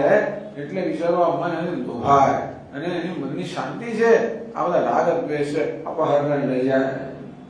ભગવાન જાય રાગ દ્વેષનો નાશ કરે, સીતારૂપી શાંતિને પ્રાપ્ત કરે. હવે પછી અયોધ્યામાં આવીને પ્રતિષ્ઠિત થાય. તો બધું કરનાર તો કે રાવણના રૂપમાં પણ એ, સીતાના રૂપમાં પણ એ, લક્ષ્મણ કુંભકર્ણના રૂપમાં પણ એ, વિભીષણના રૂપમાં બધા સાત્વિક આર્ય સંસ્કરણ હું જ છું. તો ભગવાન મરી ગયા તો રાવણનો વધ તો ભગવાન વધ થઈ ગયો. 18 અક્ષોની સેના જે છે કુરુક્ષેત્રની અંદર બધાનો વધ ભગવાન વધ થઈ ગયો. તો ભગવાન મરી ગયા, ભગવાન જન્મે તો કે હા અને ના. એવું કેવી રીતે? ભગવાન બિચારો પીડાઈ રહ્યો છે, ભગવાન સંસાર દુઃખથી પીડાઈ રહ્યો છે. આવું વળી ભગવાન શું કામ જાણી ગયો પેટમાં પેટ છોડીને શું ઊભું શું કામ કરવું? એવી કહેવત છે ને, પેટ છોડીને શું ઊભું કરવું. ભગવાને શું કર્યું? આ જગતનું સર્જન કર્યું અને પછી પ્રવેશ કર્યો અને સંસારી બની ગયો અને પેટ છોડીને શું ઊભું કર્યું ને. શું ભગવાન આવો છે? શું ભગવાન શું જગત બની ગયો છે? ભગવાન ખરેખર આ બની ગયો છે? જો હવે બહુ અગત્યની વસ્તુ છે. હા ખરું અને ના પણ ખરું એટલે ભગવાન સમજાવે છે. આ 12મા શ્લોકના છેલ્લા ચરણમાં કહે છે ન ત્વહમ તેષુ તે મયી, ન તો અહમ તેષુ હું એમનામાં નથી, તે મયી એ માયામાં છે. આ સર્વ પદાર્થો જે આ જગત છે ને, હું જગતમાં નથી, જગત માયામાં છે. અમે કૃષ્ણ ભગવાનને બધું અટપટો બોલવાની ટેવ હશે કારણ ટૂંકમાં બધા પ્રકારના જાત જાતના વિરોધથી જે ભગવદ ગીતામાં ઘણી જગ્યાએ પણ આ પ્રકારના વચનો જોવા મળે છે. ભગવાન બોલે તરત ફરી જાય.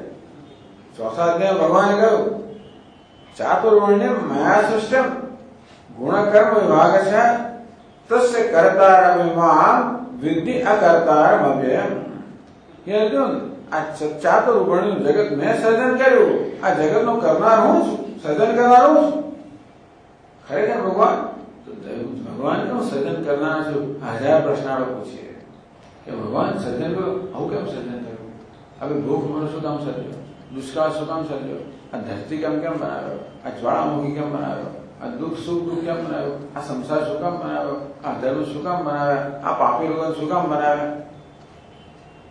મારા જેવું દુઃખ શું કામ આપ્યું? બીજા તો દુનિયાને જે કરવું એ કરે, મને આવું કેમ કરે? આવા 1000 જાતના પ્રશ્નો જડી આપણે કરીએ એટલે ભગવાન તરત કે ભાઈ વિદ્ય અકર્તારમવ્યયમ, હું તો જગતનો કરનાર નથી, જગતનું સર્જન કરનાર હું છું.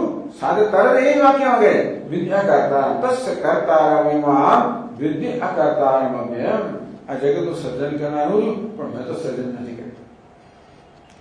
પ્રશ્ન મેં કોર્નર કરીને આપણે કે આમ કેમ કરું તો તરત હાથ ઊંચા કરે, મેં તો કશું નથી કર્યું. એવું નહીં કહે છે ન ત્વહમ તેષુ તે મયી, ન તો અહમ તેષુ હું એમનામાં નથી, તે મયી એ મારામાં છે. એટલે શું? જો આપણે એક દ્રષ્ટાંત સમજી શકીએ, આપણું રોજનું દ્રષ્ટાંત. કોનું દ્રષ્ટાંત? અભિનેતાનું દ્રષ્ટાંત. અભિનેતા અનેક બધા વેશ ભજવતો હોય. એ રાજાનો વેશ ભજવતો હોય, પ્રધાનનો વેશ પણ ભજવે, ભિખારીનો વેશ પણ ભજવે, એ તો સાધુ પણ બને, એ તો ખલનાયક પણ બને, બધું બને. આપણી સમક્ષ એ બધા નામ રૂપ છે. સત્વ રજસ તમસ. પેલો સાધુ કેવો છે? સાત્વિક છે. પેલો ખલનાયક કેવો છે? તામસ છે. ભિખારી કેવો છે? રજોગુણી છે. આમ એક જ અભિનેતા જાત જાતના વેશ ભજવતો હોય, કોઈ સાત્વિક વેશ પણ હોય, કોઈ રજોગુણી વેશ પણ હોય, તમોગુણી પણ વેશ હોય.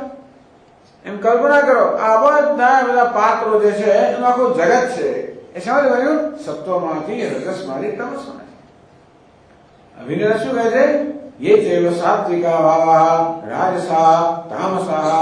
આપણે કે જો કે સાત્વિક છે એના વેશ એ પણ હું છું, આ તામસ રૂપમાં પણ હું છું, રાજસ રૂપમાં પણ હું છું, ખલનાયક પણ હું છું, રાજા પણ હું છું, ભિખારી પણ હું છું.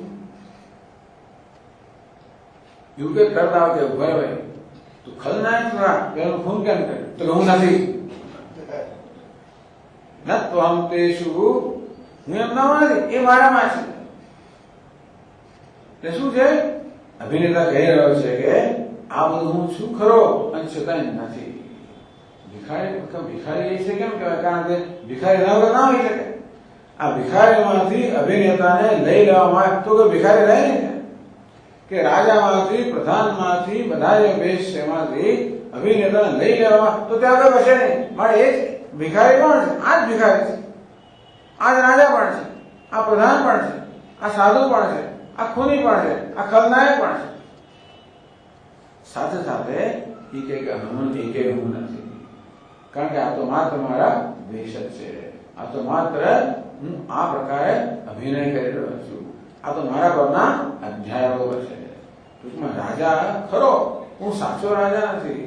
એમાં અભિનેતા અંશ કેવો છે? સત્ય અંશ છે. આ રાજા અંશ કેવો છે? મિથ્યા છે. ભિખારી કેવો છે? મિથ્યા ભિખારી. ખરું કે નહીં? બાકી જો આ અભિનેતા જે છે ને અત્યારે તો આ લોકોને કરોડો રૂપિયા એક વેશ બજારમાં મળતા હોય છે ને, 2 કરોડ ને 5 કરોડ ને 6 કરોડ 10 કરોડ ને બધું મળતું હોય. તો ભિખારીનો વેશ ભજવવાને 10 કરોડ મળતા હોય, એ ભિખારીનો વેશ ભજવતી વખતે એ ખરેખર ભિખારી બની જતો હોય તો કોઈ માણસ એવો વેશ લે? કોઈ ના. બધા રાજા બનવા માંગે તો બની જવાનો હોય. ભિખારીનો વેશ લેવાથી એ ભિખારી બની જતો નથી. એટલે એમ લાગે કે ભિખારી બધું તો ભોગવી રહ્યો છે, એની આંખમાં આંસુ છે, એ પેલા ગીતો ગાઈ રહ્યો છે, એ પેલા લજારવાના બીજા ચિત્રહાર કપડા છે, ફૂટપાથ પર બાજુ બેઠેલો છે, લોકો અપમાન સહન કરી રહ્યા છે, તાર તડકો સહન કરી રહ્યા. આ બધા ભિખારી દુઃખ કોણ ભોગવે છે? આ જ માણસ. તો દુઃખ ભોગવે છે, સાથે નથી ભોગવ્યો તો ખરું કઈ ભોગવે છે. કોની દ્રષ્ટિએ? બધા પ્રેક્ષકોની દ્રષ્ટિએ પેલો બહુ દુઃખ ભોગવી રહ્યો છે. પોતાની દ્રષ્ટિએ એ જરાય દુઃખ નહીં ભોગવતો. અમારા સ્વામીજી કે જેને આંખમાં આંસુ આવે ને, ખરેખર આંસુ આવે, ત્યારે મનની અંદર પોતાની જાતને ધન્યવાદ આપજો. હું કેવો કુશળ અભિનેતા છું, કેવા સાચા સાચા આંસુ લાવી શકું છું. અંતે એવી પેલા બીજા સામે ભિખારી હોય ને એના કરતા આ ભિખારીનો અભિનય બહુ સરસ હોય.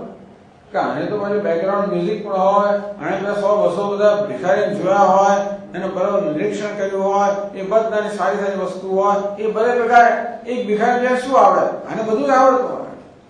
આને પછી કોઈ એના પછી દિગ્દર્શક પણ હોય, એનું બેકગ્રાઉન્ડ મ્યુઝિક પણ હોય, સરસ ગીત પણ ગવાતું હોય. આ તો અસરકારક ભિખારી બને. પછી ભિખારી છે અને છતાંય નથી. એક દ્રષ્ટિથી ભિખારી છે, બીજી દ્રષ્ટિએ નથી. પ્રેક્ષકોની દ્રષ્ટિએ ભિખારી છે, પોતાની દ્રષ્ટિએ ભિખારી નથી. આમ ભીખ માંગી રહ્યો છે છતાં ભીખ નથી માંગતો. એવું તો રાજા, એ રાજા છે છતાં પણ નથી, પ્રધાન છે છતાં પણ નથી. આ બધા વેશ છે, એના પર અધ્યારોપ છે. એ કોણ છે? અધિષ્ઠાન છે. જેમ ભગવાન કહે ને, મયી સર્વમિદં પ્રોતમ સૂત્રે મણિગણાય. આ બધું જગત મારામાં સૂત્રમાં જેવી રીતે મણિ પરાવર્તન, જગતમાં પરાવર્તનમાં જેવી રીતે કહી શકે કે રાજા, પ્રધાન, ભિખારી, સાધુ, નાયક, ખલનાયક આ બધા મારા પરોવાયેલા છે. એમનો આત્મા છે, બધા ધારણ કરનાર છે. એ બધા મારામાં છે, હું એમનામાં નથી. એ બધા મારે કારણ નથી, હું એમને કારણ નથી. હું કોણ છું? સ્વતંત્ર છું. એ કેવા છે? પરતંત્ર છે. ટૂંકમાં અભિનેતા હોય તો જ ભિખારી હોય શકે, અભિનેતા ના હોય તો ભિખારી ના હોય. પણ ભિખારી હોય તો અભિનેતા હોય એવો નિયમ ખરો? અભિનેતા અને ભિખારીમાં સ્વતંત્ર કોણ ને પરતંત્ર કોણ? અભિનેતા સ્વતંત્ર છે. ભિખારી હોય કે ના હોય એ તો છે. ભિખારી કેવો છે? પરતંત્ર છે. અભિનેતા ન હોય તો ભિખારી ના હોય છે. જેવી રીતે આપણે ઘણી વાર આપણા વિશ્વમાં શુભા હોઈએ તો આપણને પ્રતિબિંબ દેખાય. એવી કલ્પના કરો કે એક આવો મોટો હોલ છે, એમાં સેંકડો બધા જાત જાતના બધા અરીસો જડેલા છે. કોઈ બહિર્ગોળ હોય તો જાત જાતના અરીસો છે. ધારો કે હું સ્વામી આ હોલમાં પ્રવેશ કરું, મધ્ય ઉભો રહું તો ચારે બાજુ દેખાય આખું જગત સર્જાય. કોનું જગત? સ્વામીનું જગત. દરેક સ્વામી પાસે જુદું દેખાય. બહિર્ગોળમાં પેલા આવો દેખાય ને અંતરગોળ બધા આવો દેખાય. તો જોયા છે અરીસા? એકમાં આપણા જેવા દેખે એકદમ આમ ચપટા અને એકદમ જાડા પોળા, બીજામાં કેવા દેખાય? આમ તાળ જેવા એકદમ પાતળા. આવું જોયું તમે? ના જોયું તો અમદાવાદમાં આવજો. બધે બાલ વાટિકા છે, બાલ વાટિકા.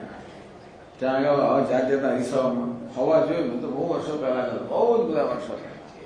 હમણાં તો પણ માનું છું હોવું જોઈએ છે એક વાર. અને બધા આવે અને બહુ પ્રેમથી શોખથી બધા પેલા અરીસામાં ભારે આમ દેખાય. હવે મારું વજન ત્યાં ગયા તો 300 પાઉન્ડ દેખાય, એવું દેખાય. હવે જો એ અરીસો હું સાચો હોત તો એ જોઈને મને હાર્ટ એટેક જ આવી ગયો. શું કરું? બીજો અરીસો જો તો આમ એકદમ તાળ જેવો દેખાવ, લાકડી જેવો દેખાવ. એવું નથી. બધા હસતા હોય છે. કેમ હશે? એટલે પેલો તું છે કે હા શું પણ નથી. આ સ્વામી આપ્યો દેખાય છે આમ તમે છો તો હા, અને છતાંય નથી. એ મારામાં છે, હું એમનામાં છું. એ મારામાં છે, હું એમનામાં નથી. એ મારે કારણે છે, હું એને કારણે નથી. હું છું માટે એ છે, એ છે માટે હું છે એવું નથી. હું કોણ છું? સ્વતંત્ર છું, સત્ય છું. એ કેવા છે? પરતંત્ર છે, મિથ્યા છે. એ કેવું છે? આભાસ છે, હું સત્ય છું. હવે અનેક બધા અરીસાઓ જડેલા હોય. હું જેવા હોલમાં પ્રવેશ કરું કોઈ જગત સર્જાઈ જાય. એ જન્મ્યું કોના માંથી? મારામાંથી જાય. એ જગતની સ્થિતિ કોના હોય છે? મારા. હું બહાર ચાલ્યું, જગત ક્યાં જતો રહે? ધારો કે 1000 અરીસા હોય, 1000 સ્વામીનું સર્જન થયું ને. અહમ કૃષ્ણ જગત પ્રભવ પ્રલયસ્તથા.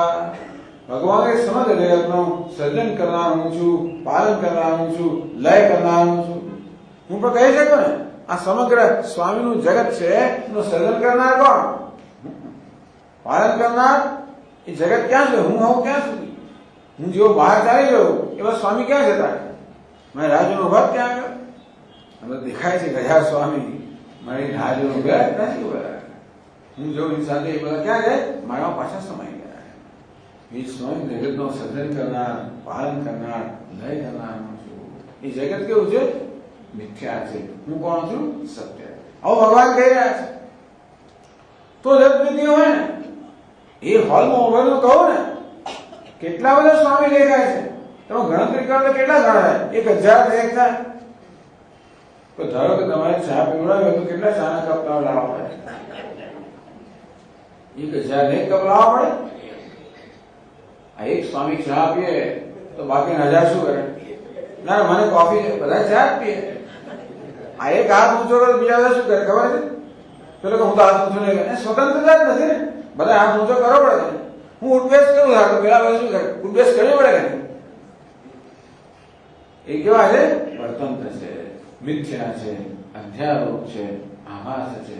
હું કેવું છું? સ્વતંત્ર છું, સત્ય છું.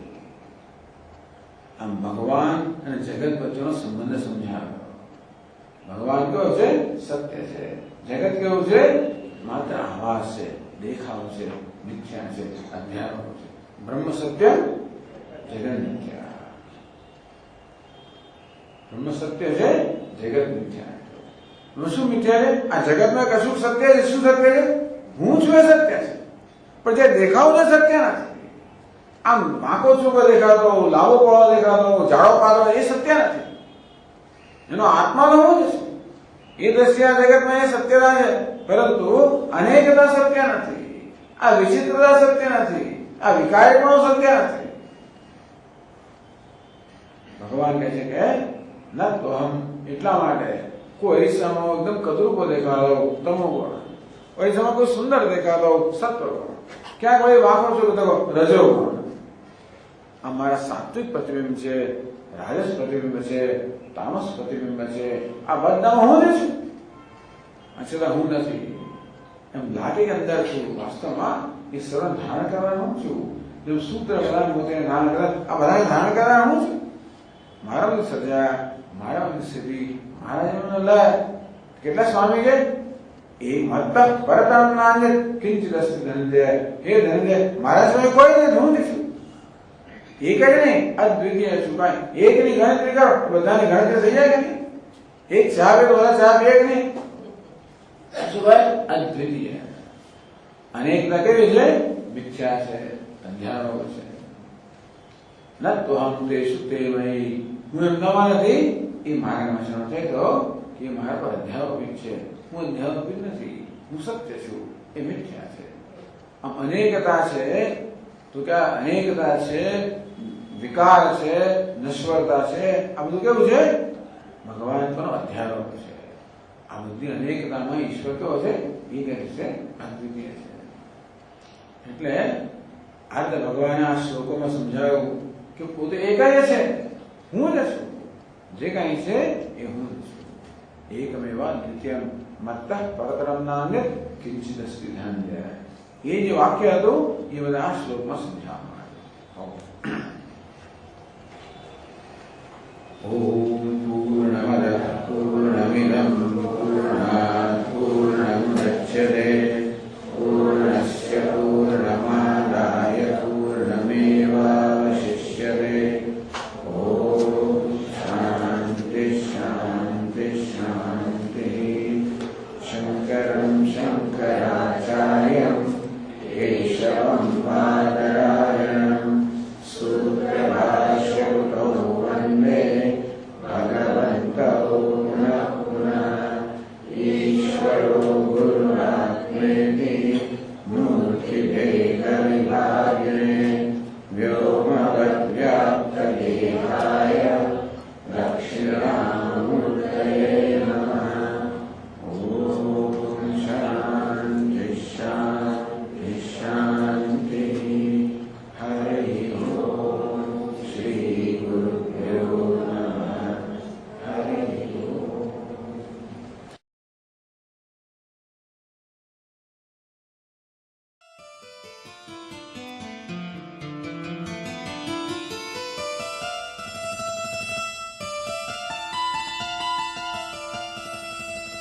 अथ सप्तमोऽध्यायः। अथ सप्तमोऽध्यायः। श्रीभगवानुवाच श्रीभगवानुवाच मय्यासक्तमनाः पार्थ मय्यासक्तमनाः पार्थ योगं युञ्जन्मदाश्रयः योगं युञ्जन्मदाश्रयः असंशयं समग्रं माम् असंशयं समग्रं माम् यथा ज्ञास्यसि तच्छृणु यथा ज्ञास्यसि तच्छृणु ज्ञानं तेऽहं सविज्ञानम् ज्ञानं तेऽहं सविज्ञानम् इदं वक्ष्याम्यशेषतः इदं वक्ष्याम्यशेषतः यज्ञात्वा नेह भूयोऽन्यत् यज्ञात्वा नेह भूयोऽन्यत् ज्ञातव्यमवशिष्यते ज्ञातव्यमवशिष्यते मनुष्याणां सहस्रेषु मनुष्याणां सहस्रेषु कश्चिद्यतति सिद्धये कश्चिद्यतति सिद्धये यततामपि सिद्धानाम् यततामपि सिद्धानां कश्चिन्मां वेत्ति तत्त्वतः कश्चिन्मां वेत्ति तत्त्वतः भूमिरापो नलो वायुः भूमिरापो नलो वायुः खं मनो बुद्धिरेव च खं मनो बुद्धिरेव च अहङ्कार इतीयं मे अहङ्कार इतीयं मे भिन्ना प्रकृतिरष्टधा भिन्ना विभूतिरष्टधा अपरेयमितस्त्वन्या अपरेयमितस्त्वन्या प्रकृतिं विद्धि मे पराम् प्रकृतिं विद्धि मे पराम् जीवभूतां महाबाहो जीवभूतां महाबाहो ययेदन्धार्यते जगत् ययेदन्धार्यते जगत् एतद्योनीनि भूतानि एतद्योनीनि भूतानि सर्वाणीत्युपधारय सर्वाणीत्युपधारय अहं कृत्स्नस्य जगतः अहं कृष्णस्य जगतः प्रभवः प्रलयस्तथा प्रभवः प्रलयस्तथा मत्तः परतरं नान्यत् मत्तः परतरं नान्यत् किञ्चिदस्ति धनञ्जय किञ्चिदस्ति धनञ्जय मयि सर्वमिदं प्रोतम् मयि सर्वमिदं प्रोतम् सूत्रे मणिगणा इव सूत्रे मणिगणा इव रसोऽहमप्सु कौन्तेय रसोऽहमप्सु कौन्तेय प्रभास्मि शशिसूर्ययोः प्रभास्मि शशिसूर्ययोः प्रणवः सर्ववेदेषु प्रणवः सर्ववेदेषु शब्दः खे पौरुषं नृषु शब्दः के पौरुषन्नुषु पुण्यो गन्धः पृथिव्यां च पुण्यो गन्धः पृथिव्यां च तेजश्चास्मि विभावसौ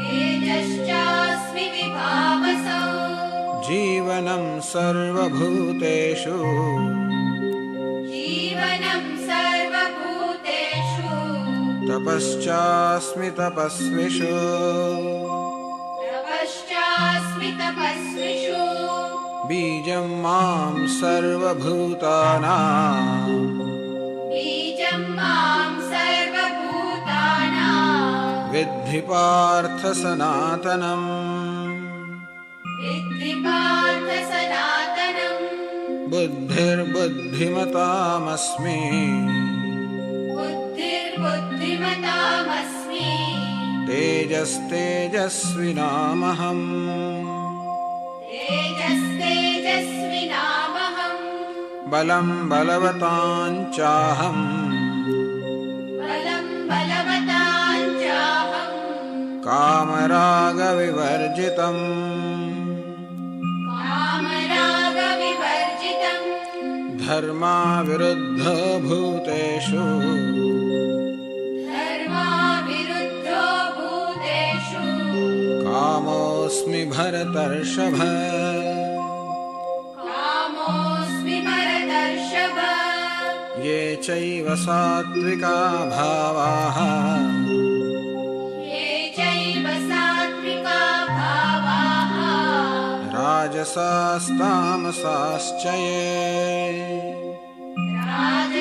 राजसास्तामसाश्च ये मत्त एवेति तान् विद्धि मत्त एवेति तान् विद्धि न त्वहन्तेषु ते मयि न त्वहन्तेषु ते मयि त्रिभिर्गुणमयैर्भावैः त्रिभिर्गुणमयैर्भावैः एभिः सर्वमिदं जगत् येभिः सर्वमिदं जगत् मोहितं नाभिजानाति मोहितं नाभिजानाति मामेभ्यः परमव्ययम् मामेभ्यः परमव्ययम् दैवी ह्येषा गुणमयी दैवी ह्येषा गुणमयी दुरत्यया मम माया दुरत्यया मामेव ये प्रपद्यन्ते मामेव ये प्रपद्यन्ते मायामेतान्तरन्ति ते मायामेतान्तरन्ति ते न मां दुष्कृतिनो मूढाः न मां दुष्कृतिनो मूढाः प्रपद्यन्ते नराधमाः प्रपद्यन्ते नराधमाः माययापहृतज्ञानाः माययापहृतज्ञानाः आसुरं भावमाश्रिताः आसुरं भावमाश्रिताः चतुर्विधा भजन्ते माम् चतुर्विधा भजन्ते माम् जनाः सुकृतिनोऽर्जुन जनाः सुकृतिनोऽर्जुन आर्तो जिज्ञासुरर्थार्थी आर्तो जिज्ञासुरर्थार्थी ज्ञानी च भरतर्षभ ज्ञानी च भरतर्षभ तेषां ज्ञाने नित्ययुक्तः तेषां ज्ञानी नित्ययुक्तः एकभक्तिर्विशिष्यते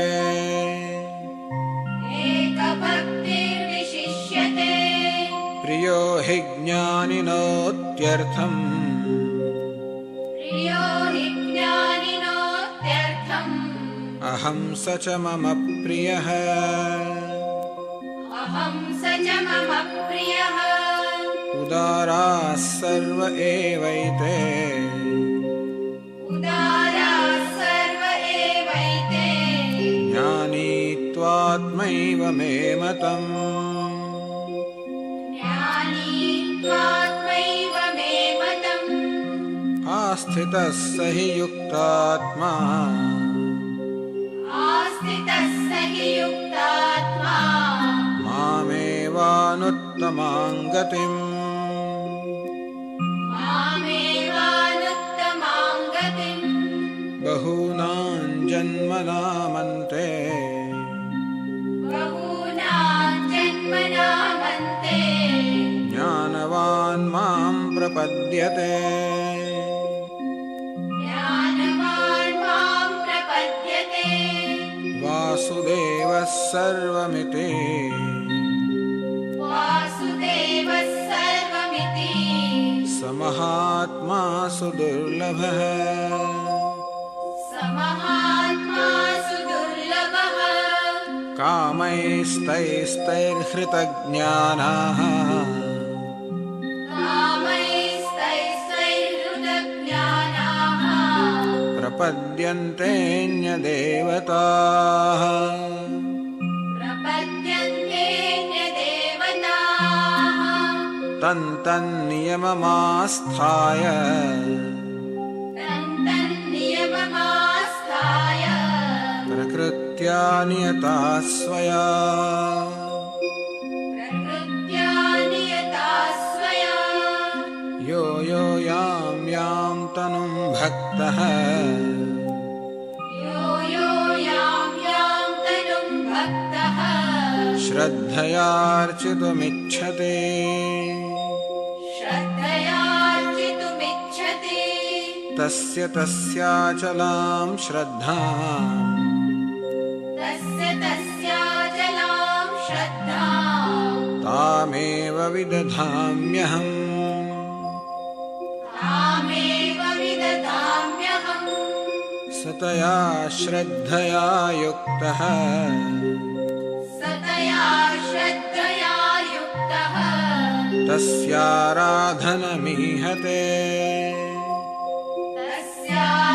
तस्याराधनमीहते लभते च ततः कामान् लभते च ततः कामान् मयैव विहितान् हितान् मयैव विहितान् हितान् अन्तवत्तु फलं तेषाम् अन्तवत्तु फलं तेषाम् तद्भवत्यल्पमेधसाम् तद्भवत्यल्पमेधसाम् देवान् देवयजो यान्ति देवान् देवयजो यान्ति मद्भक्ता यान्ति मामपि मद्भक्ता यान्ति मामपि अव्यक्तं व्यक्तिमापन्नम् अव्यक्तं व्यक्तिमापन्नं मन्यन्ते मामबुद्धयः मन्यन्ते मामबुद्धयः परं भावमजानन्तः परं भावमजानन्तः ममाव्ययमनुत्तमम् ममाप्ययमनुत्तमम् नाहं प्रकाशः सर्वस्य नाहं प्रकाशः सर्वस्य योगमाया समावृतः योगमाया समावृतः मूढो यन्नाभिजानाति मूढो यन्नाभिजानाति लोको मामजमव्ययम् लोको मामजमव्ययम् वेदाहं समतीतानि वेदाहं समतीतानि वर्तमानानि चार्जुन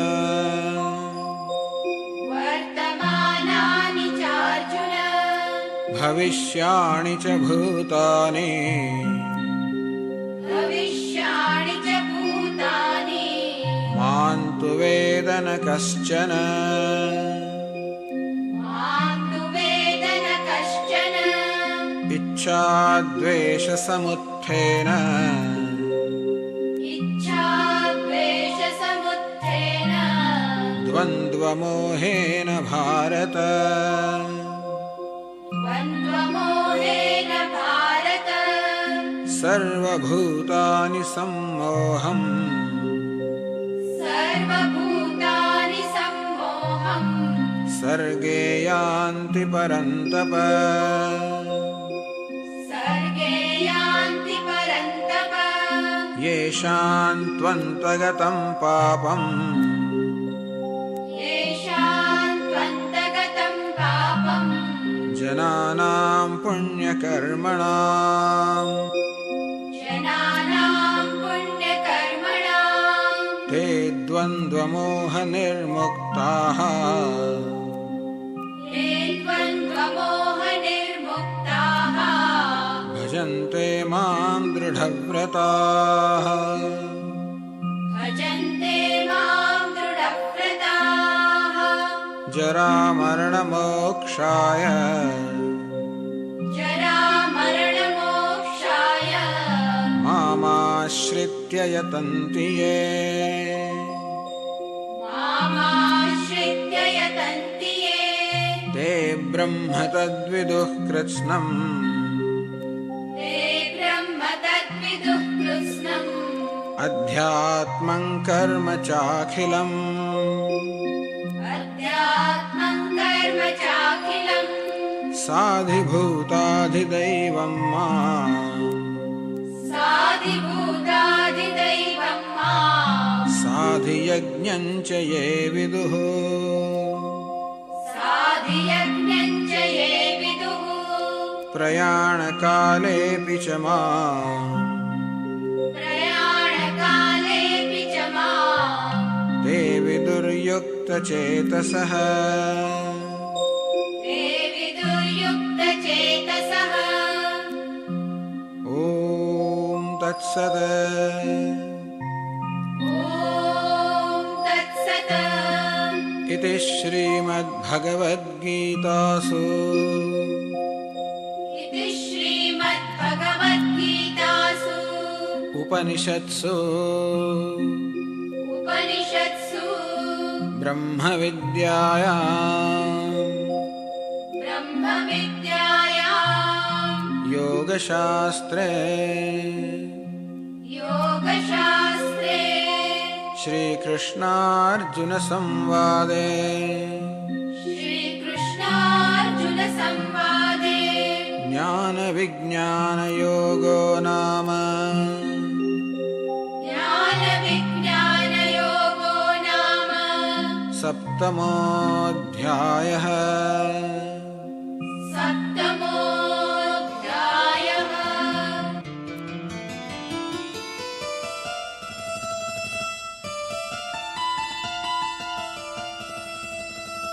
Three, four.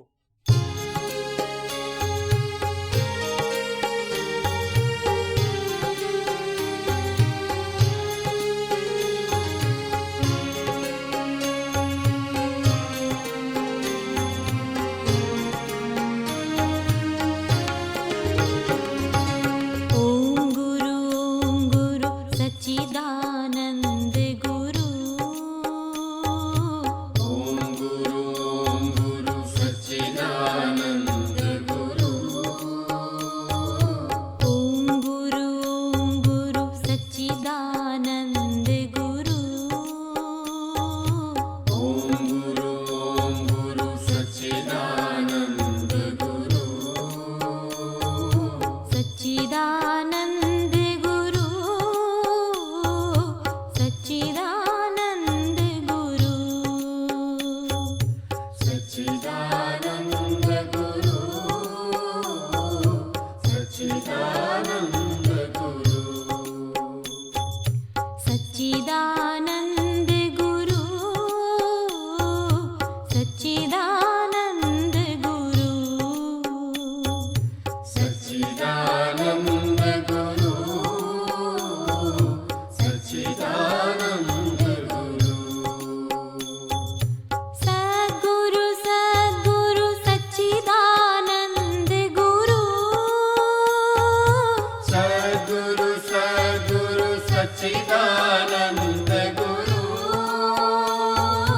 सद्गुरु सद्गुरु सच्चिदानन्द गुरु सद्गुरु सद्गुरु सच्चिदानन्द गुरु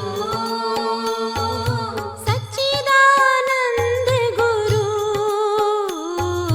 सच्चिदानन्द गुरु सच्चिदानन्द गुरु सच्चिदानन्द गुरु मम गुरु सच्चिदानन्द गुरु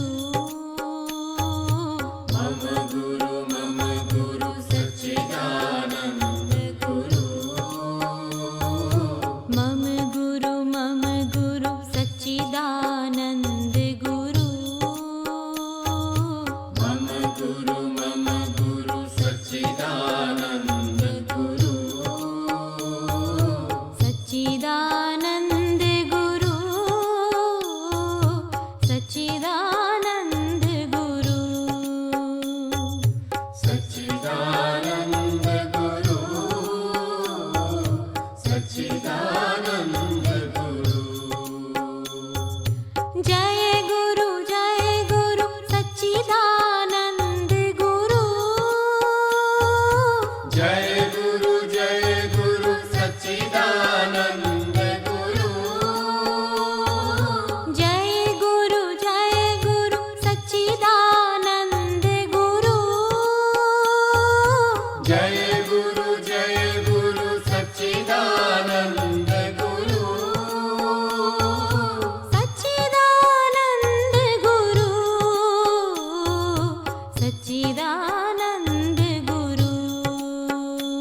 सच्चिदानंद गुरु सच्चिदानंद गुरु सच्चिदानंद गुरु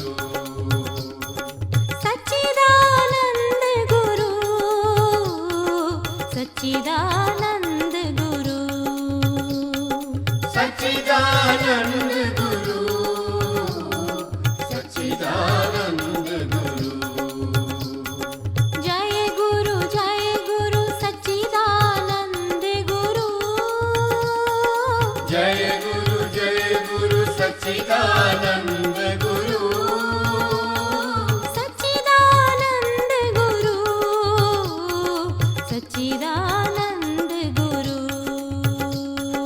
सच्चिदानंद गुरु सच्चिदानंद गुरु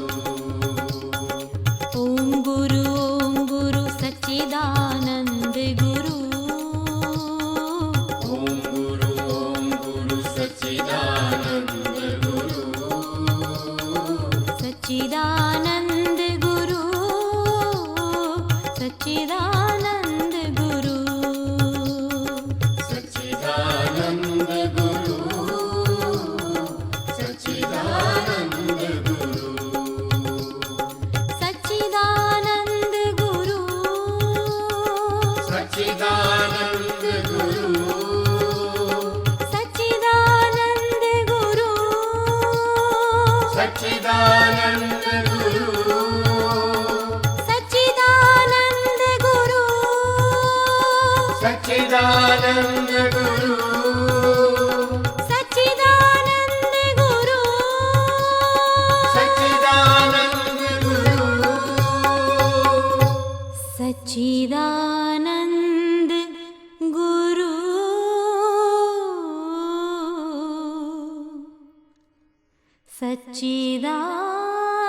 सच्चिदानंद गुरु